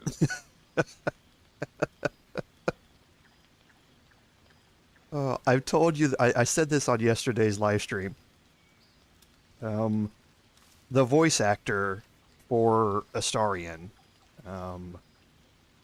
really needs to get some sort of award for this. It's Neil Newbon. He's done a lot of voice acting for other things, but not just, it's obviously good writing, but the inflections and the nuances that he puts into reading this really shows you how impressive voice actors really can be in things like this. I love every line of Astarion's dialogue. Let me worry about the why. The Gur are duplicitous reprobates. Gods know what he was really after. He won't bother us anymore. Now I've made sure of it.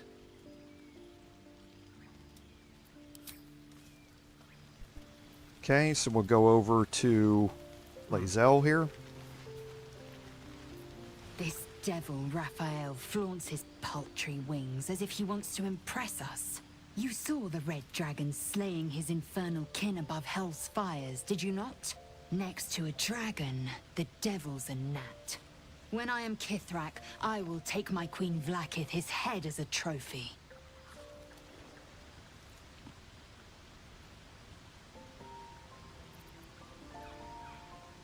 Githyanki Knights, the riders that chase the Nautiloid. They are the commissars and enforcers of my queen Vlaakith's will. Vlaakith bestows no greater honor. To wield a Kithrak's silver sword is my destiny. I will earn my queen's favor, and I will conquer every layer of hell should she command it. The Geich are my kind's mortal enemy. It is not unusual for the Kithrak to give chase, to penetrate the hells. This is unusual. But I'm not one to question the wisdom of my queen. I can see but to the horizon. Vlaakith's sight pierces the many planes. Okay, so we'll go over and we need to talk to her one more time, make sure there's no other regular dialogue from her. Speak. Nope, nothing else. And I've explained this before, but it's really how Baldur's Gate 3 the conversations The progress. Devil with the Silver Tongue. An old fairy tale my father read to me. The kind with a hero, a villain, and a moral. A farmer made a deal with the devil, so the story goes. In exchange for the farmer's dearest fruit, the devil granted him a bottomless coin purse.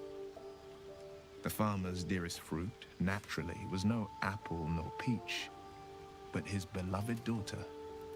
We can learn a lot from fairy tales, don't you think?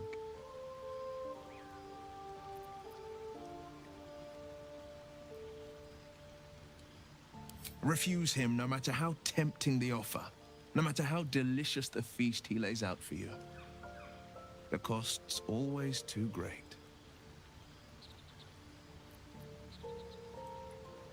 That's because you still have hope. But when he becomes your last hope, remember this. He'll require of you only what you're least ready to part with. And then require more still. You might think you'd give up anything for a cure. But the devil won't take just anything. He'll take everything. And we'll talk to him one more time. Well met. Nothing there. Hey Arion, welcome to the stream. Yeah, from a perspective of a character, people are going to always have their likes and dislikes, you know, like about what people think about Lae'zel as a character and that sort of stuff. I'm purely looking at the amazing skill that goes into voice acting these lines and really getting into that character and giving it so much depth just from a pure this is my job type of perspective. It's amazing to see how well people can add these things into the written word and make them really come alive. Do you feel as flattered as I do? Fighter to dine with a devil.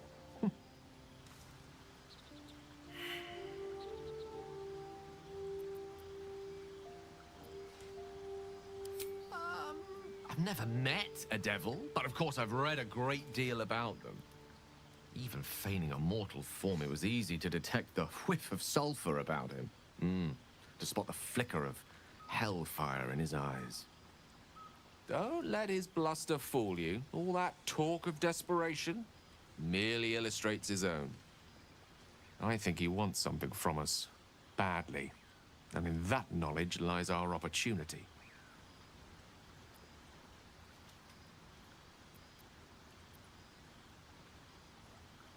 Our souls. But I suspect that's but his opening offer. Let me play the devil's advocate. The man is too eager. Do not dismiss his offer out of hand.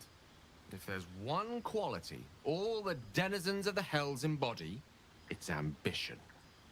A quality they share with many humans, come to think of it.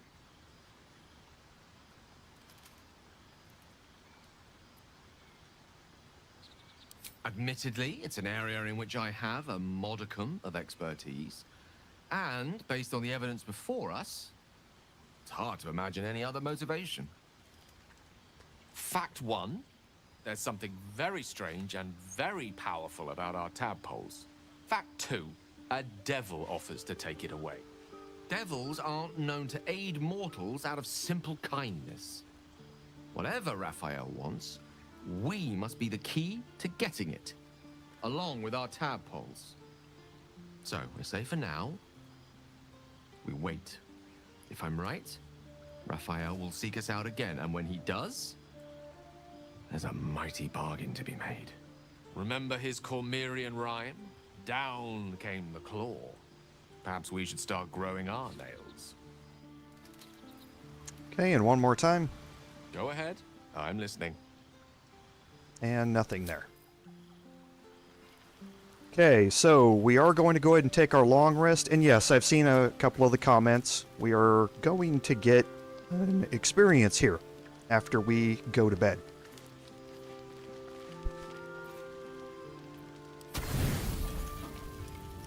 Okay, again, we don't want the gruel in there, and it's going to try its best, but is not going to get me where I want to be. I don't want to be wasting camp supplies, so drop that out, add in the fish, and I'm up to 40. You don't sleep well, flitting between dreams and nightmares. Maybe you wake up because you know something is wrong, or maybe you just get lucky. Shit. No, it's not what it looks like. I swear. I wasn't going to hurt you. I just needed, well, blood. There, in the dim firelight, you see him for what he really is. A vampire, a slave to sanguine hunger. Okay, this encounter is always really cool because I have played this encounter a bunch of different ways just to see what the options are, and some of them are really, really cool. But this is a new line that I haven't seen before because of how we just changed our playthrough. It's not what you think. I'm not some monster. I feed on animals. Boars, deer, kobolds, whatever I can get. I'm just too slow right now. Too weak. If I just had a little blood, I could think clearer, fight better. Please.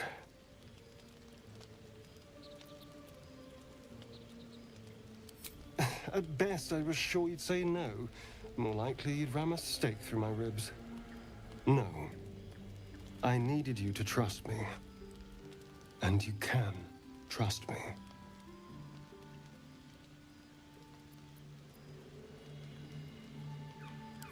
Thank you. Do you think you could trust me just a little further? I only need a taste. I swear.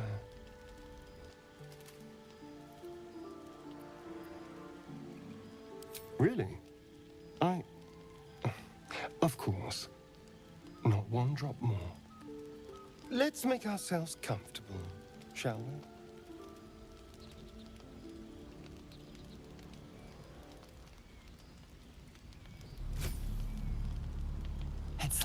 flood of ice into your neck, a quick, sharp pain that fades to throbbing numbness. Your breath catches, your pulse quickens.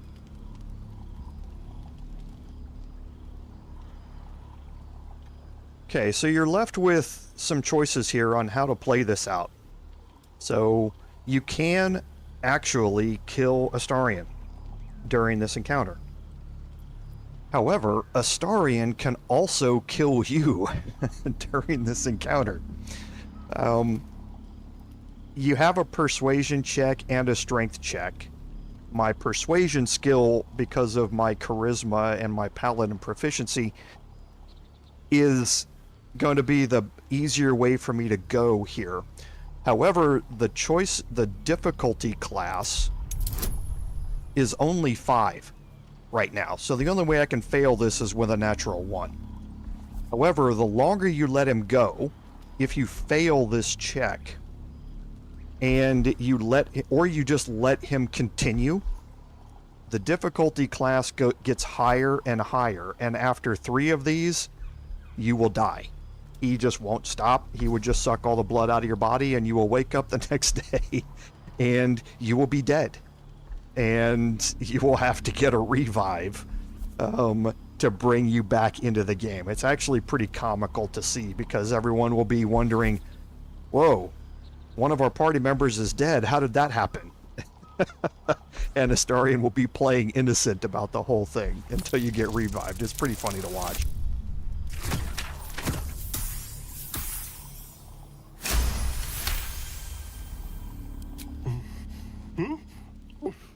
Oh, of course. That was amazing. My mind is finally clear. I feel strong. I feel happy. Shouldn't take long. So many people need killing. Now, if you'll excuse me, you're invigorating, but I need something more filling. This is a gift, you know. I won't forget it. You watch as he stalks towards the forest, stronger, more confident, ready to hunt.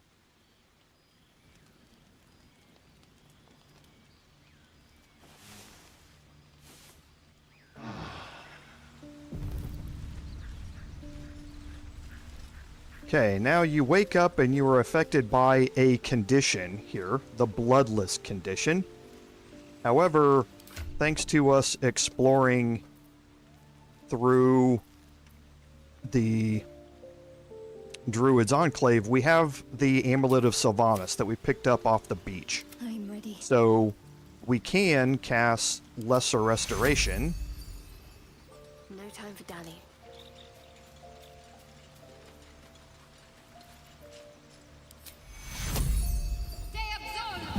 And that will remove the bloodless trait. No time So that's something that you immediately want to do after you get off. After that happens, you don't want to have the bloodless trait to give you a -1 to attack rolls, saving throws, and ability checks sitting on you while you're going. It also unlocks a new ability from Astarion, actually 2 new abilities. And that is the Vampire Bite. He can now cause 2d4 damage, or 2d8 damage, and that damage will give him the Happy effect, which is Astarion will then get +1 to all of his attack rolls, saving throws, and ability checks, and whoever he bit will be bloodless and will have a -1 to attack rolls, saving throws, and ability checks. So it's a way to heal Astarion, buff Astarion, and also debuff the enemy that he bites. So it's a good thing to use, especially with his movement capabilities, to get him into positions where he can vampire bite somebody and then get a debuff applied to them, as well as an automatic heal for him. So we'll talk to Astarion. He wants to talk to us here. Good morning. How do you feel? It'll pass. Just be glad I'm not a true vampire. A bite from them and you might wake up as a vampire spawn, like my good self. All of a vampire's hunger, but few of their powers. Oh no, I should be cinders in this light. I hadn't seen the sun for 200 years before we crashed here. Someone, or something, wants me alive.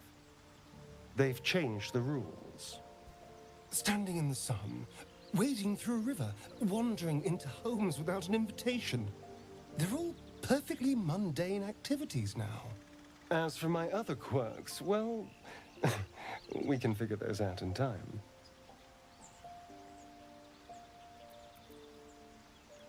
That's my theory, but who knows? I'm just glad you're being sensible about these revelations. I was worried people might turn up with torches and pitchforks. Although there's still time. A vampire? Well, that explains the pallor. Given our group's nature, I don't see much harm. We're each monsters in the making, after all. Oh, and a quick word of warning, Astarion. I taste absolutely awful. Keep your distance.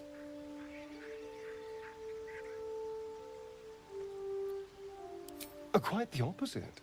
I'm here in the spirit of openness and honesty, to work together as a team. You say all the right words, but I'm not so sure you mean the right things. Still, I will respect the decision that was made. There now. We're all friends again. Shall we go? There's a long day ahead of us. Hey, so on that note, we are going to go ahead and leave camp. So there's some interesting questions about the vampire bite. And we'll check this out more as we go. But I'm not entirely sure that vampire bite is an attack. So I haven't tested this out, so I'm just theorizing here. We'll test it out and see. But it's a class action. It's not an attack. The melee is just the range at which it can be applied. I think vampire bite always hits when you apply it. It's not going to do any crit damage because you're not rolling against an armor class. It's not a traditional attack. So sneak attack damage, I don't think is applied to it either. I think it's just a straight hit that causes 2d8 piercing damage and applies the buff and debuff as well as the healing that happens. But we'll test that out some more, but that is my guess reading through the description of how it works. I have never missed with a vampire bite. I have never really paid attention whether or not it sneak attacks or not, but like I say, I seriously doubt that it counts as a normal attack, so to speak. I think it's something entirely different as an always hit class action. But we'll be able to see that as we go through this here. So, and again, I'm going to be very careful with my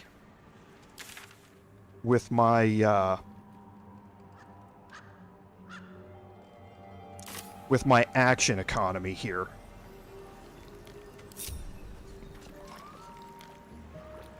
So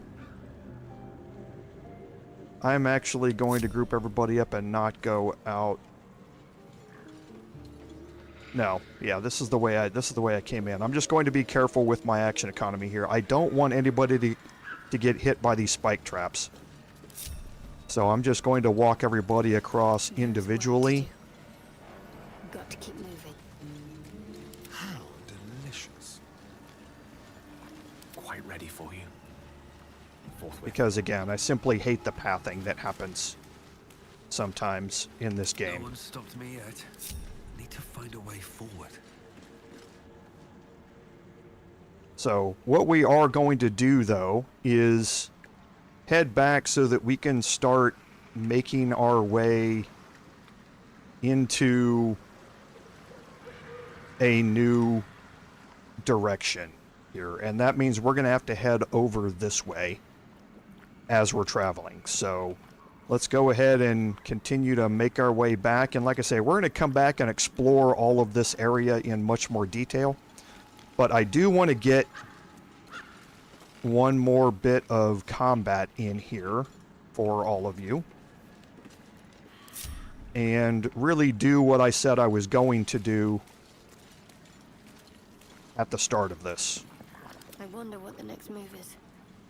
Which is the Investigate Kagha quest. Someone there. Over there. And again, you don't have to do what I'm doing. Ready and ready.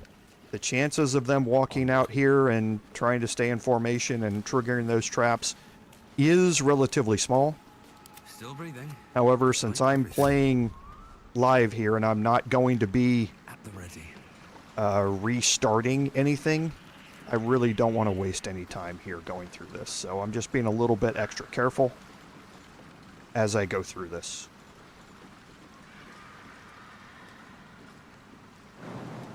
So I'm going to jump across to this side over here.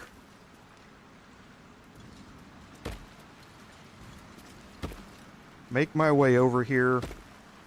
And this encounter can be, let's just say, interesting. Okay. I am under-leveled for what I'm about to do here. However, I think we can manage it fairly well. And I think we can manage it by... Last time I played it out in this area.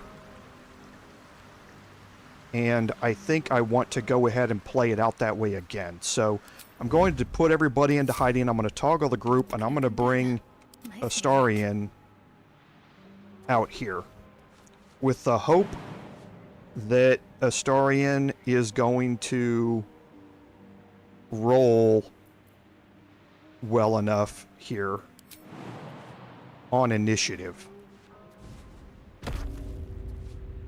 Because you see we have some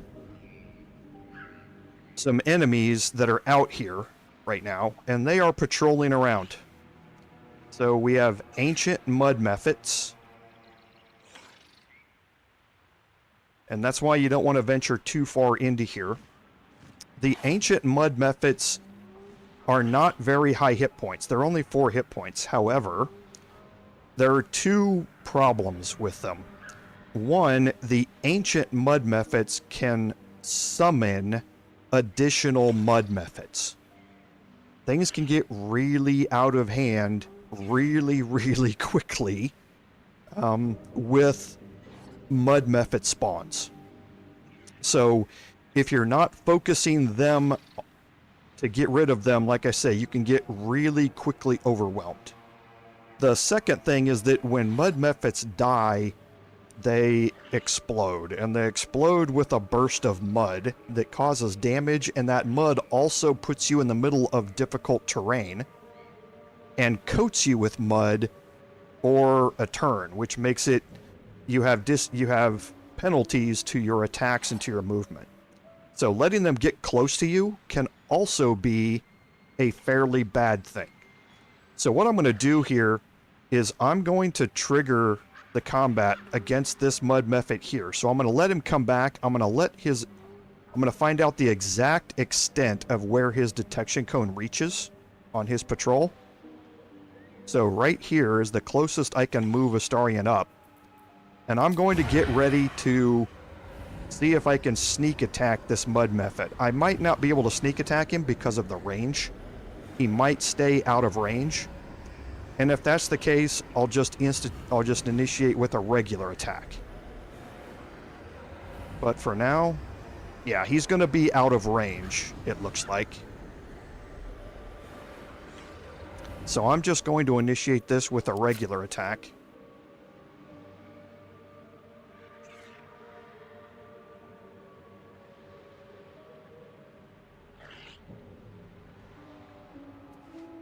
Nope.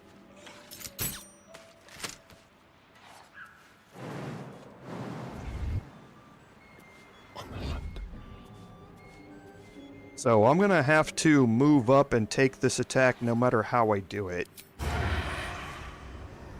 It's just sneak attack's not going to let me even initiate it, so I'm just going to have to take a normal attack and move up when I do it. I could do a throwing attack with some other things that I have, but I'm trying to initiate on this mud mephit here, so... Yes.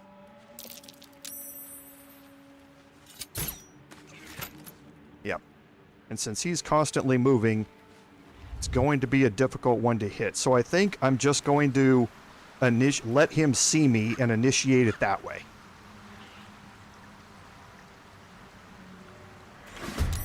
Okay, so I rolled highest in initiative, which is exactly what I wanted.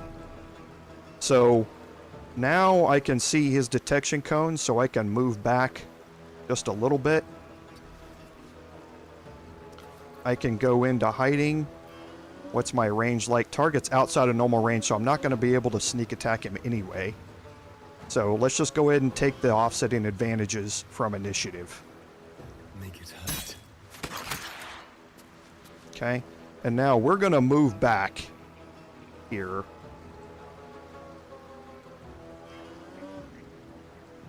And we're going to leave myself with at least 3 meters of movement range.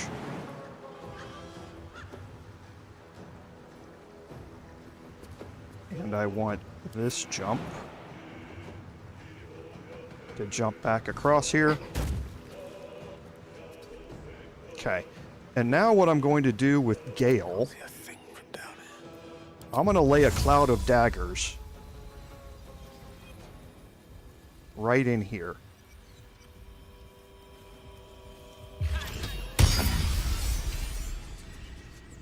Okay.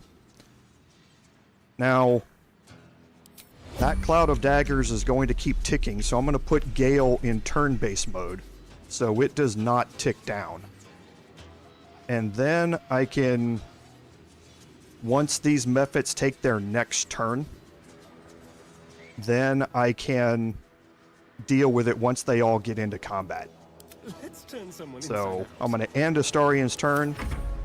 All of the mud Mephits are going to start summoning additional Mephits and moving towards me.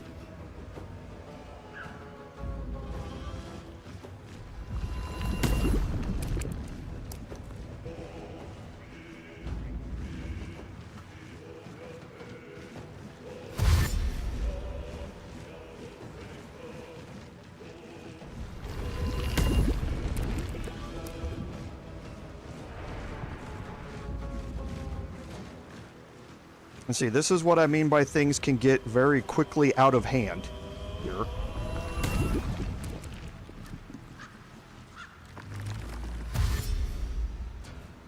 And the Woads are going to start moving toward me.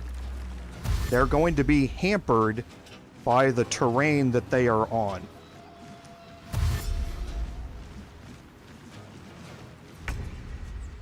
Okay, so Astarion is not going to be able to attack anything. He's not going to be within range of anything. What I'm now afraid of is that these mud Mephits here are going to be able to fly across here.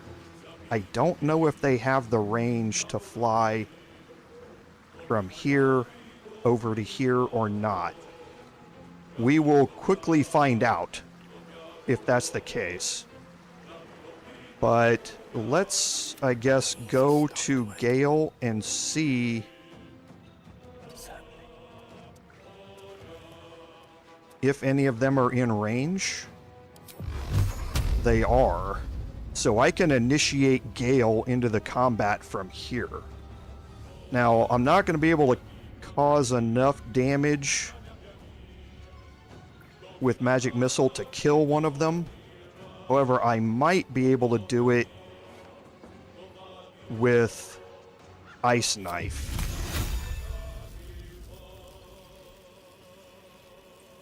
I'd have advantage on this attack. Okay, and of course it only caused 5 damage, but now I can move him back out of the way. Indeed.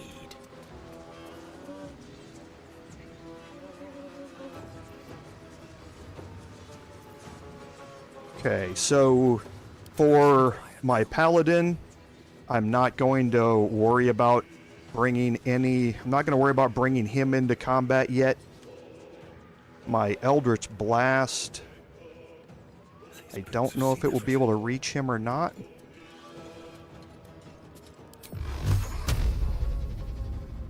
It can on both. Okay, so I'll put him into combat. Not going to be able to move him yet, but putting him in that spot is perfectly fine. And for him, what I would like to do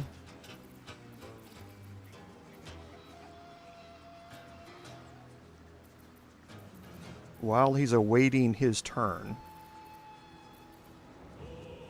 I'm not going to be able to swap it now anyway, because he doesn't have an action available to him, so I can't change his weapon anyway. I should have changed his weapon to a sword and board before I instituted the attack to give him some additional defense before he went into this. So, because I don't want to group up my characters very much, because the AoE attacks that the Mephits have can be a little bad. If I do see that the Mephits are able to fly across here, then I will kind of split this up. And I will leave one cloud of daggers at whichever location I feel most of the Mephits are going toward, and I will guard the other one. But I don't want to use Guiding Bolt or anything on them. I want to save my Guiding Bolts for... Fool, damn you. For the Woads. Okay, so now everybody's in combat. So now Astarion isn't going to have much of anything that he can do here. I can get him into range again, but again, I don't want to group all of my characters up here. So I'm just going to move him back and put him into hiding and get him ready for a future encounter here. The last board is set. Okay, so he's flying to there, and now he's going to do a ranged attack, and this is why you don't want to group your characters up. Okay, so far all the misses are good. And I like the fact that they're all grouping up here. Okay, so they are able to fly across here. Oh wow, that's an interesting fly.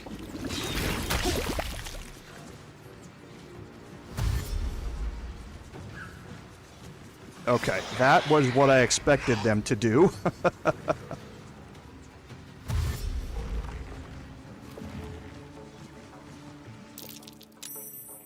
Okay, so Astarion's hiding was successful. I'm just going to move him out of hiding here. And I'm going to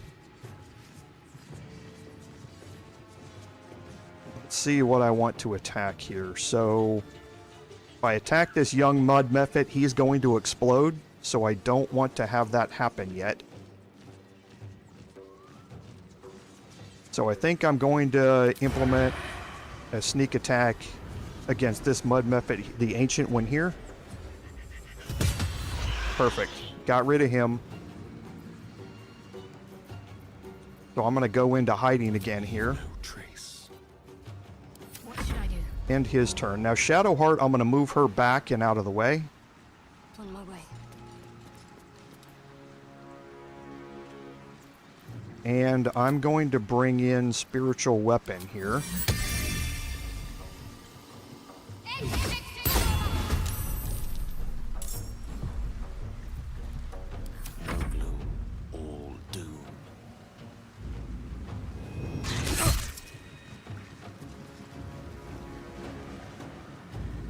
Okay, so they're able to fly a long way.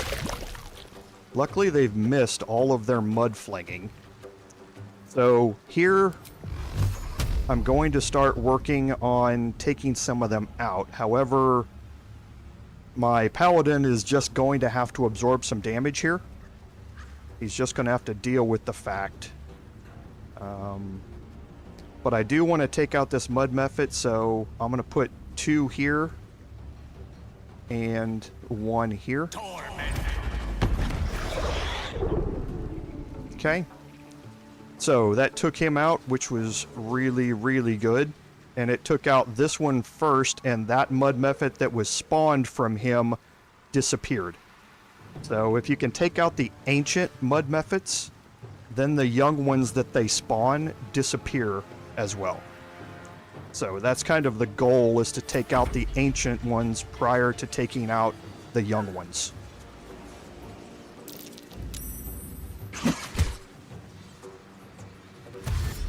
And the woads are going to be coming toward me. Okay, and looks like that one's going to stay over there, which I am perfectly happy to let him stay there for a while. So I only have to deal with 1 at a time. So here, again, I want my action economy. So I'm just going to do 1 attack here. Oh, all right, I don't have his action here.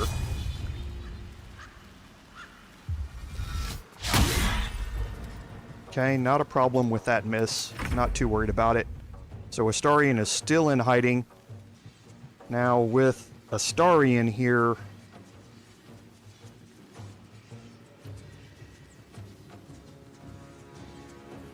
yeah, because the ancient mud Mephit is going to be next. I would prefer to use my sneak attack against the wood, but I need to get rid of this Mephit here.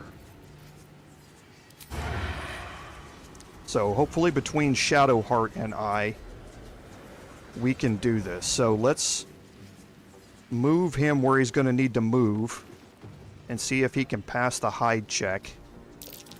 He did. So now I should be able to sneak attack this Mephit without a problem. Perfect. Okay, so now again I can move him back out of the way. A better position. And I can still move him a bit farther and use that cunning action to hide again. Now what I want to do is get everybody positioned to get attacks on the Woodwode here. The other reason you draw him out here is because they have regeneration. That's a passive feature for them, which means that whenever they start their turn, and we can examine it so you can see it. Whenever they start their turn while they're on Twisting Vines, they regain 10 hit points. Unless you have damaged them in that turn with fire damage. And this is why having Gale's Scorching Ray is so beneficial here. Also, moving them out here, these are all Twisting Vines around here. So if you get into a fight in this location and they're standing on those, they're just going to keep regenerating hit points, and you don't want that to happen. Now, they have an attack where I don't think it's going to show in here. They don't. They have an attack where in an area around them, they can generate Twisting Vines on the ground to try and lock you in place. And if they do that, they're obviously standing on those Twisting Vines, and then they can start their regeneration process. So in that case, you have to make sure that you cast fire damage on them to keep them from regenerating. Okay, so that's kind of the goal here of what we're trying to do, is to minimize their regeneration, but also at the same time eliminate the Mephits before you really get into combat with them, because they hit hard. Really, really hard. Let's end this. So here for Shadowheart, I'm actually going to hold off on this, and I'm going to deal with the horrible movement that Spiritual Weapon gets. to try and move it a bit closer here. And hopefully we can drag some aggro from the Wood to the spiritual weapon and help absorb some attacks here as we go. In the meantime, any attacks that I can get at range that have a good percentage chance to hit are going to be useful.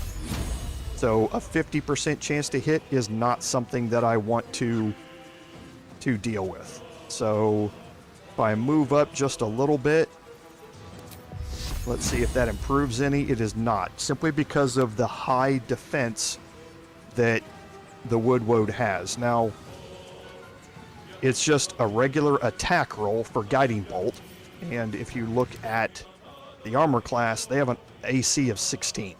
They have a base 15 armor class, so that's why my chance to hit is a little more difficult. So what I'm going to do is give us the opportunity here to hit better. And to do that, I'm going to use Upcast this as a second level spell so that I can get all 4 of us cast with Bless. But to do that, I'm going to have to move out here a little bit. Onward. Am I still within range? I am not within range to get Astarion. Okay, well then I won't Upcast it. I will just get all 3 of us in this to help our attack bonuses. Okay. So I'm going to end her turn, and now for Gale. Now with Gale, I want to leave Cloud of Daggers there, so I want to concentrate on things that are not going to utilize my second level spell slot, so I can keep Scorching Ray available. I don't want to use it right now because I don't need to prevent his regeneration. So now I'm just going to be focusing on other things I can use to cause damage, and I might as well utilize that at level 1 with Magic Missile here. Always hits, guaranteed damage, so good thing to have. I've already utilized the movement here, so now it's going to get a turn to move forward. It took more damage, and this one is now... Okay, he's dashing this way. I really hope that means you can't jump across there, right? There's no way you can jump across there. Please tell me you can't jump across there. Okay, so again, from a distance, the Wood is now going to have to jump across here. Use some of his movement speed to get there. So I don't want to move my Paladin up here. I want the Wood to have to dash to get to me, so it can't attack. So again, I'm going to stay at range here.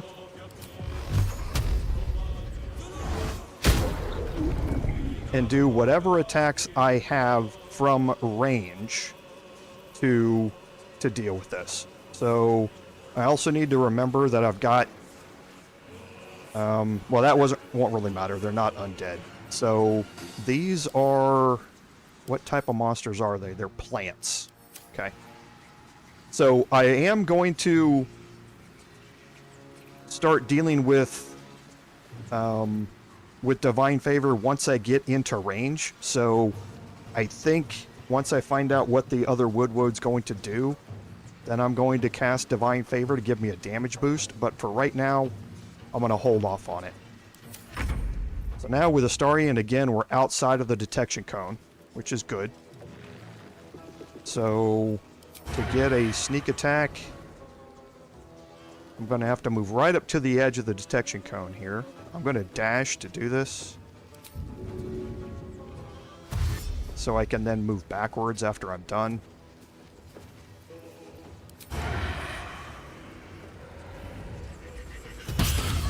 Outstanding. Exactly what I wanted to see. So now I'm going to move Astarion back and just get him out of the way. So now I have a lot of options on how to deal with this Woad over here, and if he's going to be content to stand there, I'm going to be content to range him down. Let's finish this. So we will see what happens here. If he wants to jump across this space, things are going to get sporty. Okay, so now with Guiding Bolt, I have, let's see here, I'm going to leave that second level there and just try and get advantage on attacks against him, and I missed, so if Guiding Bolt hits, then I'm going to gain advantage on my attacks, which is something that would certainly help me here. And I'm going to move Gale up just enough to get Magic Missile off here, just in case he can jump across this thing. And I'm going to leave... Yeah, there's no reason for me to move him yet. So he's just going to sit there. Okay, so I can maybe release concentration from Gale and see if he would try and move around this way, but there's no real need to. Like I say, if he's going to be content to sit there, then I am going to be content to just try and range him down. And that's going to make this thing a heck of a lot easier. So now I can dash, and again, now I can use this jump ability to add, without any movement speed cost or a bonus action cost, to get Astarion out here.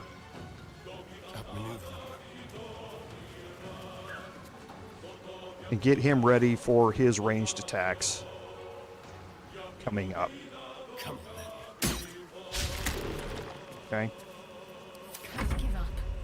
So I'm going to continue to try and cast level 1 Guiding Bolts, and hopefully I can get one to hit to make this a little easier. Allow me to demonstrate. And you know what I could do? Well, no, I'm going to be able to beat him down one way or another, so I might as well just go ahead and utilize Scorching Rays here. These are all going to have a 50% chance to hit. So I've got 3 rays that I can throw out, so we'll see if any of them hit. And I got a crit and one of them hit, so that was huge damage on him there. And now you see he's got that regeneration broken for 1 turn up there at the top. That's really what the fire damage is meant to do. So again, don't really care. And like I say, it looks like he's just going to be content to sit there. So, do I have any better chance to hit here? No, I don't.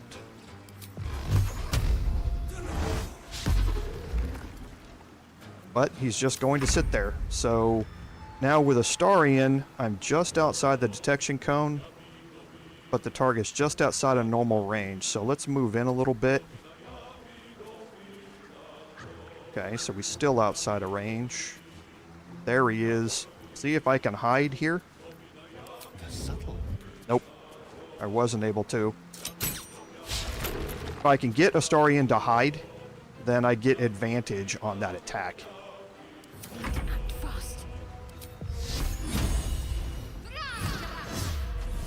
There we go. Okay, so I admit that this Wood was a little bit glitchy, but that glitch might have also been caused by the fact that it wasn't going to want to voluntarily walk through the cloud of daggers here because it was blocking off this side. If it wasn't, it might have tried to track around that way. So, again, probably a little bit glitchy in how it worked out, but also there might have been a specific reason for that as well.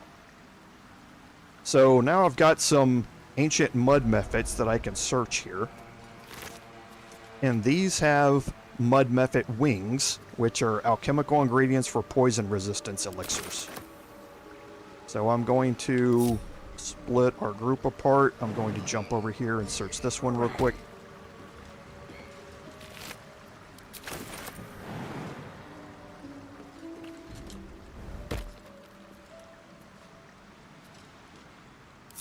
Never wanted the easy path.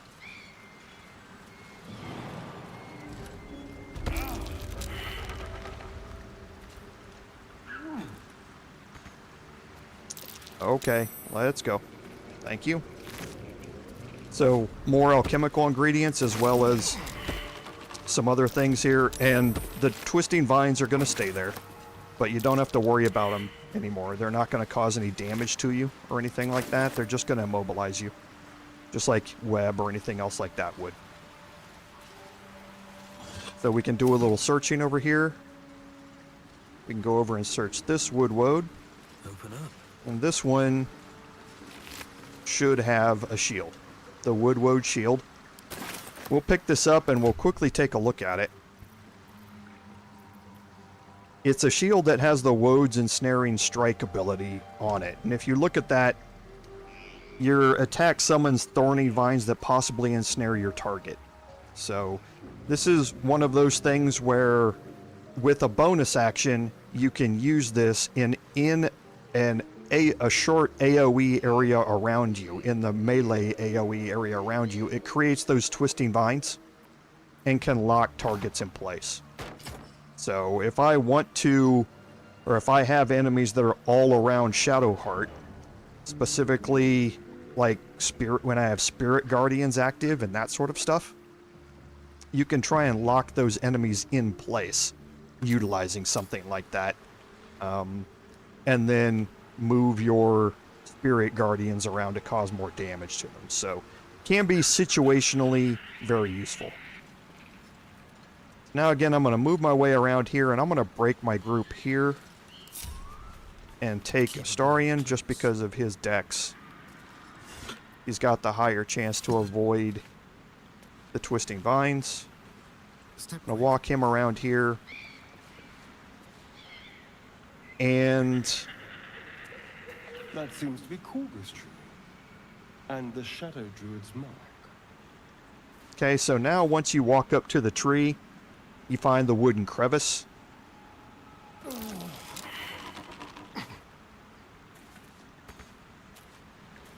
And he failed his dex save, but he's just got to wait a little bit to do it. And you can see the letter to Kagha. So now you can read this, and it talks about someone named Oladan and the Archdruid Alis. You can see that this is from Cloakwood, which is occupied by Shadow Druids. This goes deeper into the lore of the Forgotten Realms about who the Shadow Druids are. But the Shadow Druids are in conflict with the Emerald Grove Druids and have been for a long time. And this is basically saying that the Emerald Druid, or the Shadow Druids, are trying to set up Kagha to be the first Druid now that Halsin is out of the way. So you're learning much more about the conspiracy that is going on here. Now we can come over here and again approach the wooden chest and search it, and we find the sparkle hands. And we'll just take all of those. There are some other vases and stuff like that over here we can search. Now we're going to head out this way, and looking over the mini-map, you can see that there's another area here we can go search. No, never mind. Swift as my feet. We can walk around this way. I'm not concentrating on anything, so I'm going to cast Guidance.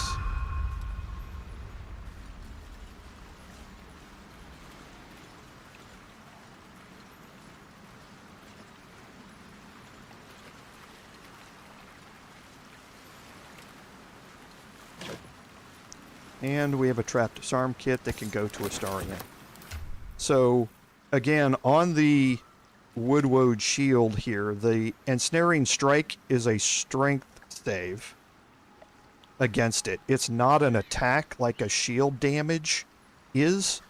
It's an Ensnaring Strike type of thing. So the Ensnare is always going to happen, and they have a chance to do a strength save to avoid it.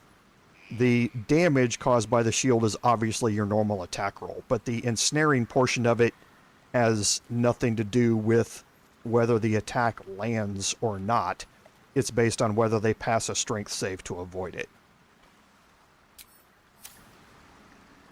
So now you can see I'm at the end of my mini-map up here, so I can just make my way back and see if there's anything else. There are a couple of other things that we can search up here.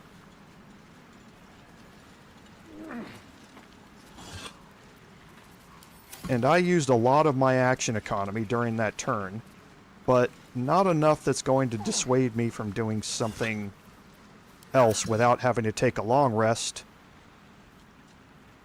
Unfortunately, we're going to be out of time, so I'm going to save that for next week's live stream so that we can start off with the conclusion of the Investigate Kagha questline. We won't be finishing it today.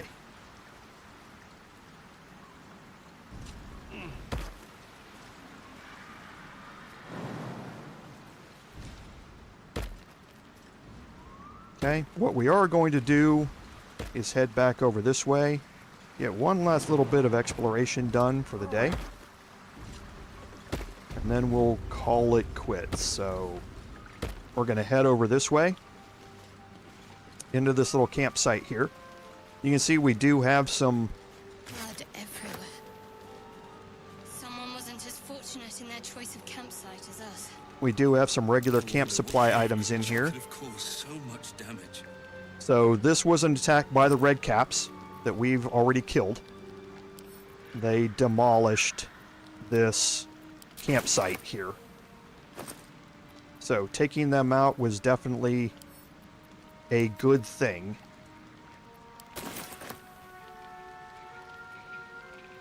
We do have some myth bank here we can pick up. Something over there. And that pathing, trying to stay in that diamond formation, moved him too far forward, but he was actually able to detect it himself without me doing it.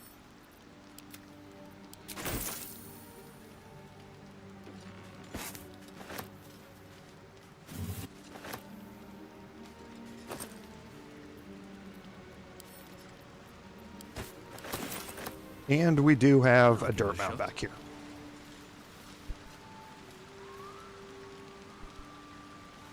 Okay, so the chest here has a whole lot of camp supplies.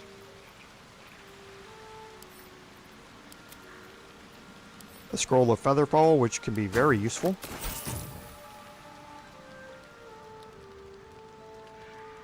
And I think that has now searched everything in this area. So, looking at our minimap, we've now opened up this entire area here, down from the tea house. We do have some additional areas here around the tea house to explore, as well as some additional areas here to explore, as well as the outskirts around the tea house itself that we're going to be dealing with next week. So what we're going to do, though, however, to start off next week, as you can see that Shadowheart's only got one level 2 spell left. Gale doesn't have any spells left except for his cantrips, but my Paladin has all 3 of his divine smites left. For the encounter that we're going to get into, that is what's going to be important, because I have such good ability in conversations here. I'm expecting the encounter to start off next week to go a very particular way. If I roll poorly, then that encounter may turn really bad for me. But with also looking at the fact that I have 4 inspiration still, and I can do some re-rolls on that if need be, I'm positive that we're going to pass it and make it work out the way I want. So that fight's not going to be all that difficult, and my action economy being in the state it is isn't going to really affect me very much. So I'm not going to take a long rest, but next week I'm going to pick up there, and we're going to finish off the Investigate Kagha quest here. And it's basically confront Kagha now about what has happened and deal with the ramifications of it. So that's what we're going to do starting off next week, and should be an interesting conclusion to that section of the quest line. So means that you're going to sell them to some. Guess you're. Yes, I'm an evil paladin. The apples that you pick up off the ground here, and this is something I can do the last thing before I end. the apples you pick up off the ground, that's pretty funny, Peter. The apples you pick up off the ground here are regular apples. They are not poison apples. They are regular ones. Now, these barbed bulrushes, search them before you confront Auntie Ethel. You will find apples inside them, and those are, again, poisonous apples. But since you'll know that they are not camp supplies, they're not labeled as such, they're not going to go that way. If I accidentally click to put any of those apples in my wares, that's a mistake on my part. Normally, they should go into my camp supplies. So that's what they're all here for. But I'll deal with all that inventory management later on. So again, like I've said the past couple of streams, the support over the past month that you all have shown to the channel has been amazing, and my enjoyment of my live streams, being able to play these through the different options with you guys is just amazing, and I can't thank you enough. So, but as that being said, I'd like to thank everyone for joining me today. Without your support, none of this would be possible. So this is me, Commander Jorval, saying until next time, fare thee well.